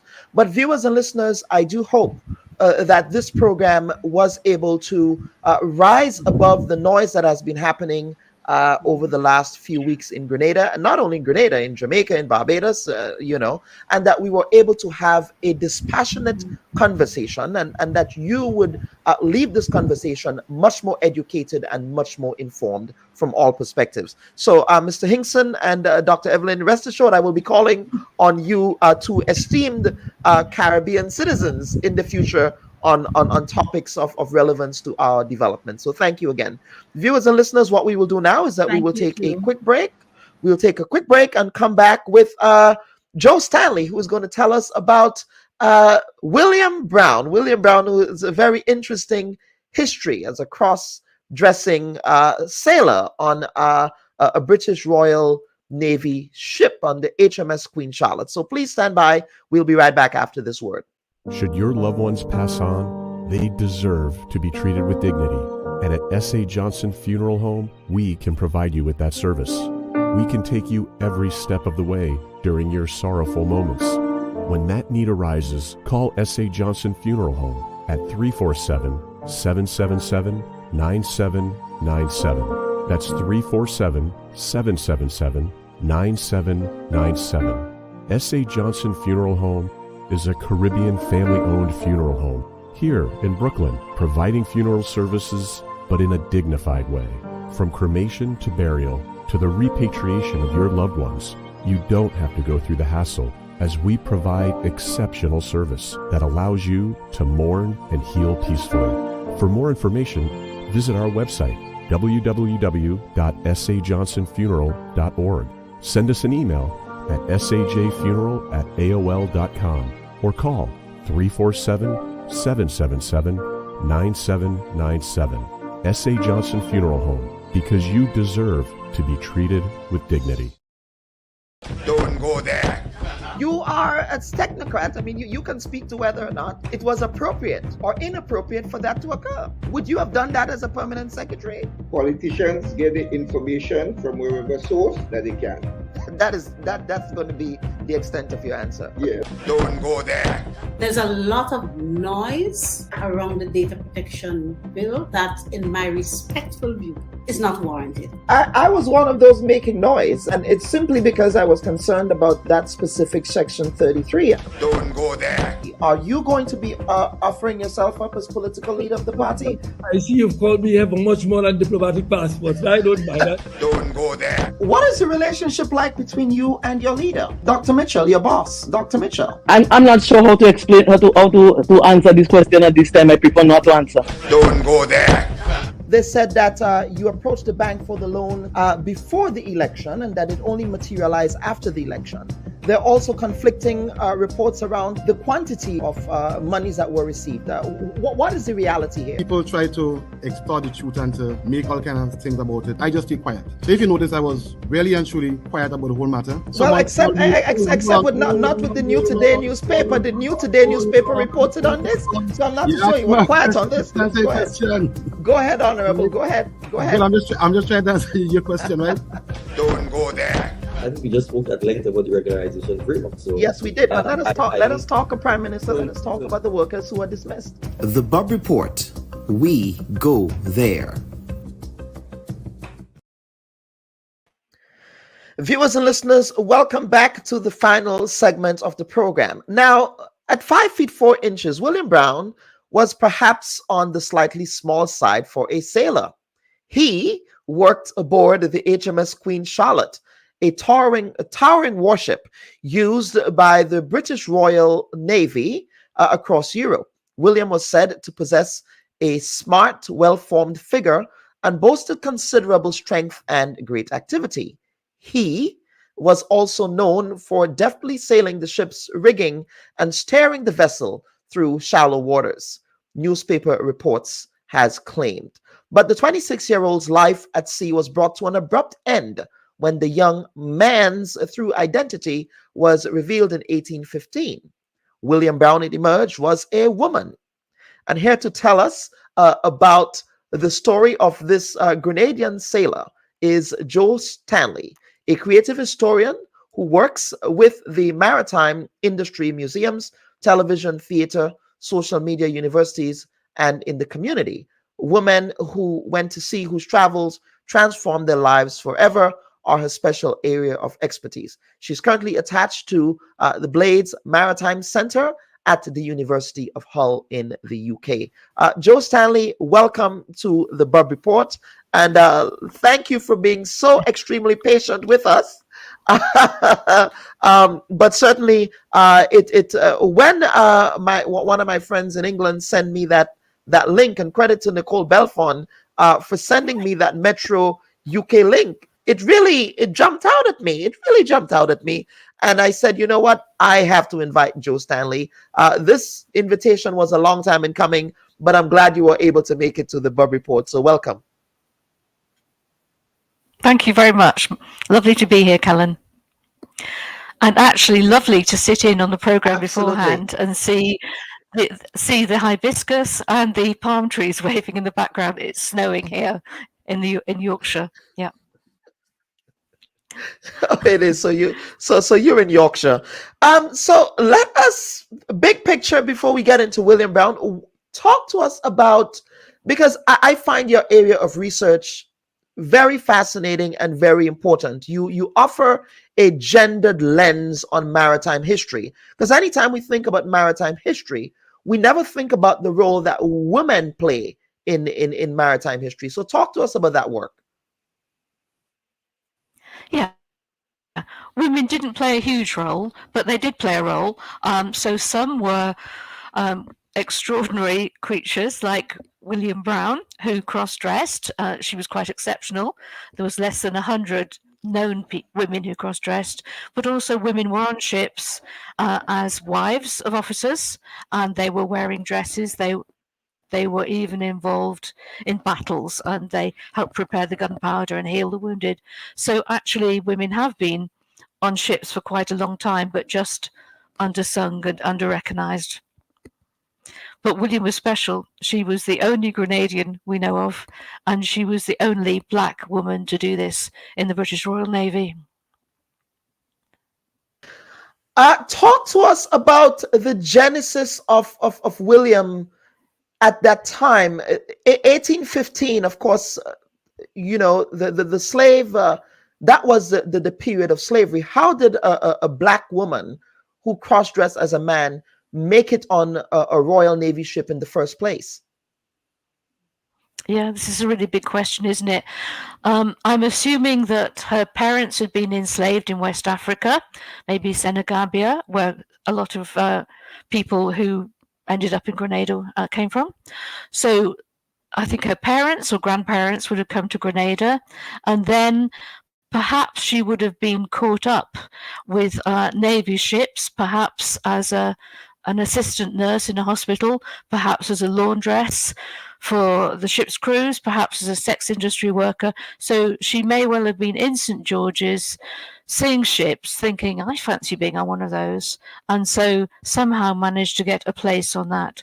One of the two main ways a woman could get a place on a ship would be as a nursemaid, a nanny for the captain's wife. So this could have been a merchant ship that she came to England on, or perhaps she could have been married to a cook. An awful lot of cooks were black, including in the Royal Navy. So it may be that she was on board a Royal Naval ship as the wife of a black cook. Now, talk to us about what inspired her to then cross-dress. You know, these days when we talk about gender, I mean, you just had heard this conversation around how we think about gender and things like that. But based on William Brown's story here, talk to us about the cross-dressing part of this. Okay. Well, as I see it, and as most feminist historians see it, they didn't cross-dress for fun.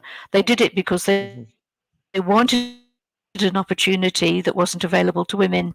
So to be safe from sexual attack and to be in a job that was called a man's job. So the only way to do it really was to make yourself seem like a man. So they would not only cross-dress, but they would adopt a rolling sailor's gait. They would chew tobacco. They would swear, of course. They would do all those stereotypical things that a Jack Tar does, you know, very butch. So she would have learnt to be an actor quite early on. Pretty much. And how long was she on the ship? Go ahead. Right.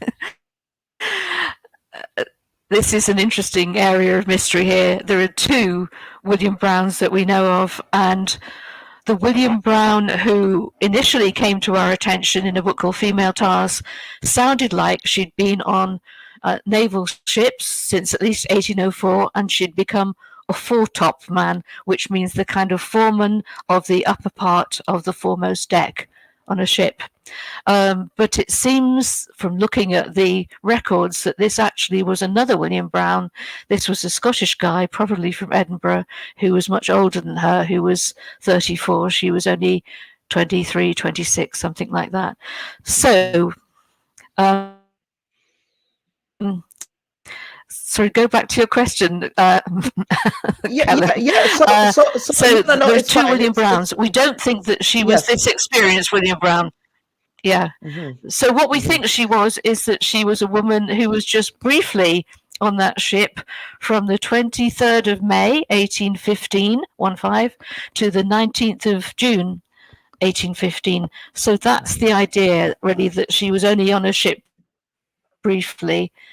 And that fits because that's what happened to most cross women who dressed, who tried to go on ships or who joined the army. They were discovered quite quickly. because there'd be a medical inspection. So there was a medical inspection. So it would appear, given the man's world at the time, it would appear that women who were desirous of becoming sailors, of serving in the British Navy, the Royal Navy at the time, they had to cross-dress. That was the context in order to survive, as you said before. Unless you wanted to marry a sailor, yeah, you could do that. One or the other. So she was on the ship. She was on the ship. What were some of her roles and functions there? Well, if she was Justice William Brown, who was on board for only 27 days, and I wish that wasn't true, but I think it is, then she was in the role of landsman, which suggests that she'd been press ganged. You know, press gang come and grab you off the street and haul you off to the ship, and the press gang men get a bonus for every person they get. So if she'd been a press ganged landsman, she would have done just very ordinary jobs like mop the deck, feed the chickens. No, she wouldn't have been up aloft spying for distant ships or anything like that, because she wouldn't have had the skills. You know, you put people in appropriate jobs.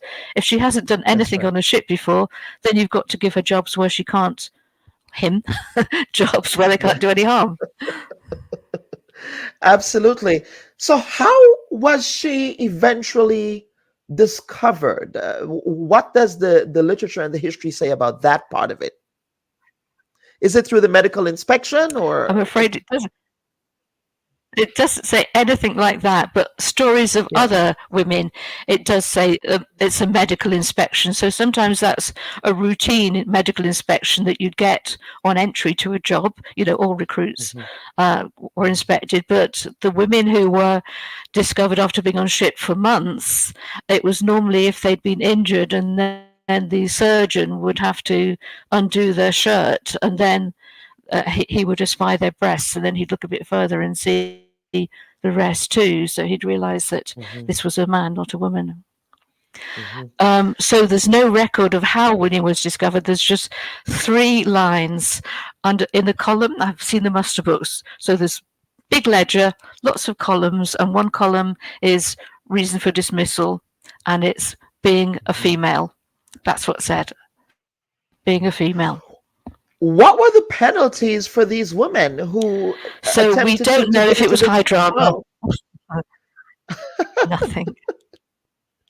Absolutely, absolutely. Nothing. I mean, it wasn't against the law. Now, there is a significant distinction in my reading. When a cross-dressed woman was discovered on a ship, the normal thing that was done was that she was immediately recuperated to femininity. So she spins clothes. If there were women passengers on board, they would do her hair and make her look like a girl. And then the captain would be obliged to put her off in the nearest reasonable port. You know, the point was to get her off the ship, to get this anomaly away from his space. Absolutely. What makes her stand out from the other cross-dressing women who were on those British Navy ships? Okay, there's about 40 on Navy ships and about 40 on merchant ships. So what makes her stand out? A, she was the only black person, so far as we know. Often skin color wasn't talked about. We see this in prison records too. People's skin is described as tawny or dark or tawny dark brown. So there may have been other black women too, but certainly there's no record of them. So A, she was black. B, she was Grenadian. So that's a historic distinction. That's what makes her stand out there, you know. Perhaps the first Grenadian to ever serve in a British Royal Navy, or the first female as well, the first black female Grenadian in that role. the first female. I'm sure she wasn't the first Grenadian. I'm sure there were lots of Grenadian men who'd been on ships before. Absolutely. And there's something very interesting about her. It was said that she was at sea because she'd moved away from her husband, who stopped her getting some prize money from a ship. This suggests to me that possibly she was married to a Grenadian man who was on a ship, who had in the Royal Navy, and and had been with him, perhaps as the cook's assistant, if he was the cook, and had been entitled to prize money. So this suggests to me that she may well have had a Grenadian black husband before this time.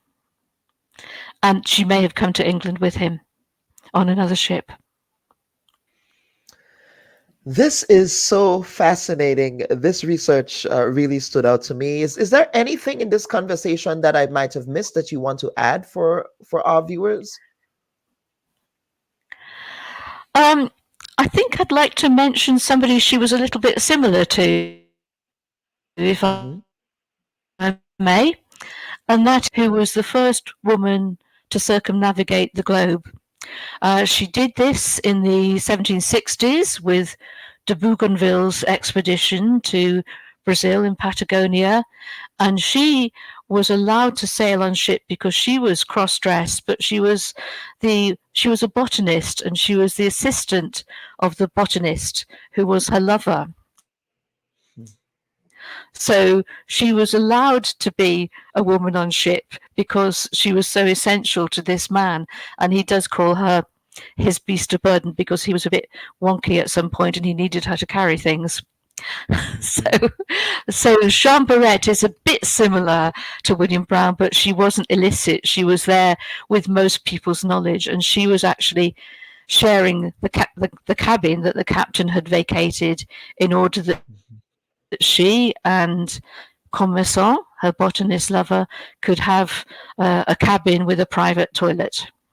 You know, they weren't mixing with the hoi polloi. Were you ever able to ascertain what William Brown's real name was? Or did they just list it as William Brown? No, but there's an awful lot of William Browns. There's even some captains and officers, and I think an Admiral William Brown. She chose quite a common name, and I did check the number of cross-dressed women called William on ships, and I think there were 8 altogether. 8 called William. They weren't called William, they were called Thomas quite often. Yeah, Thomas or William. So okay. Her name was well chosen. She could make herself somewhat invisible, really. You know, it's quite handy if maybe you look a bit dodgy. You know, is she a woman? Is she a man? Well, she's called William Brown. There's lots of William Browns we know. Therefore, she's probably okay. I find it interesting, however, You know, that she seems familiar. Yeah. Yeah, absolutely. I find it interesting, however, that people of African descent were allowed on Navy ships in those capacities. Yeah. Oh yes, and in the army too. Yes. Because that period was slavery. You know, the slave trade. Obviously, the slave trade was coming to an end around that particular time, but slavery still existed in the colonies. Yeah.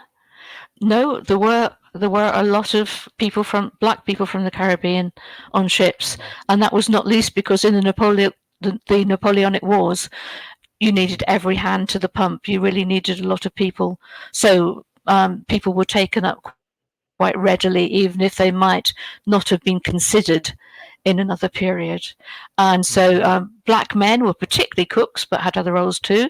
And in the army, black men particularly were taken up as musicians, as drummers, and as buglers. They were seen as, you know, the stereotype, having a good sense of rhythm. Yeah. Okay, we have a comment here from Onika who's saying, I love the story. Can any Grenadian filmmakers develop a short film for a future film festival? Joe, maybe perhaps someone can reach out to you there. And your Yes, I center, certainly the can. Maritime Center, Blades Maritime Center, for doing this. Yeah, I mean, certainly she is a worthy subject for a film, but it would have to be invented. It would have to be a fictional film based on really good guessing, which we can do. I've done a lot of research. I can do a lot of guessing about what she might have done before and after. Oh, yeah. Yeah, so it would be really lovely if there could be a film. I really like the thought. I'm not quite sure when the carronage was built in Grenada, but I can just imagine her going down there and looking at a ship and thinking, yeah, I want to be on that. Absolutely. Joe, I really, really thoroughly enjoyed this conversation. Thank you for agreeing to appear on the program. Thank you. I enjoyed it very much. Okay. All right, viewers and listeners, that's Joe Stanley, who is a maritime historian that documented the history of William Brown, the cross-dressing Grenadian woman who identified as a male sailor on the HMS Queen Charlotte back in for a short period of time, for a very short period of time in 1815. Joe Stanley was able to tell us that fascinating story. And of course, there is a call. Onika put out a call here for a filmmaker to take this up. I'll put you in touch with Joe Stanley if that were to occur. Mashida Phillip, I'm referring to you. I'm sure you're listening to the program today. So viewers and listeners, on behalf of the producers of the Bubb Report, I am your humble host, Dr. Kellen Bubb. We thank all of you for tuning in this week. Next week, we will be discussing the 2024 Grenada budget, its implications and impacts on the national economy. As we know, the budget will be read in the lower house of the Grenada Parliament this week, and the opposition is expected to respond to the budget on Wednesday, kicking off the debate on the 2024 budget. We will be giving you, as always, a comprehensive, balanced, all sides coverage on the 2024 budget. See you next week, folks. Have a safe week and take care now. Bye-bye.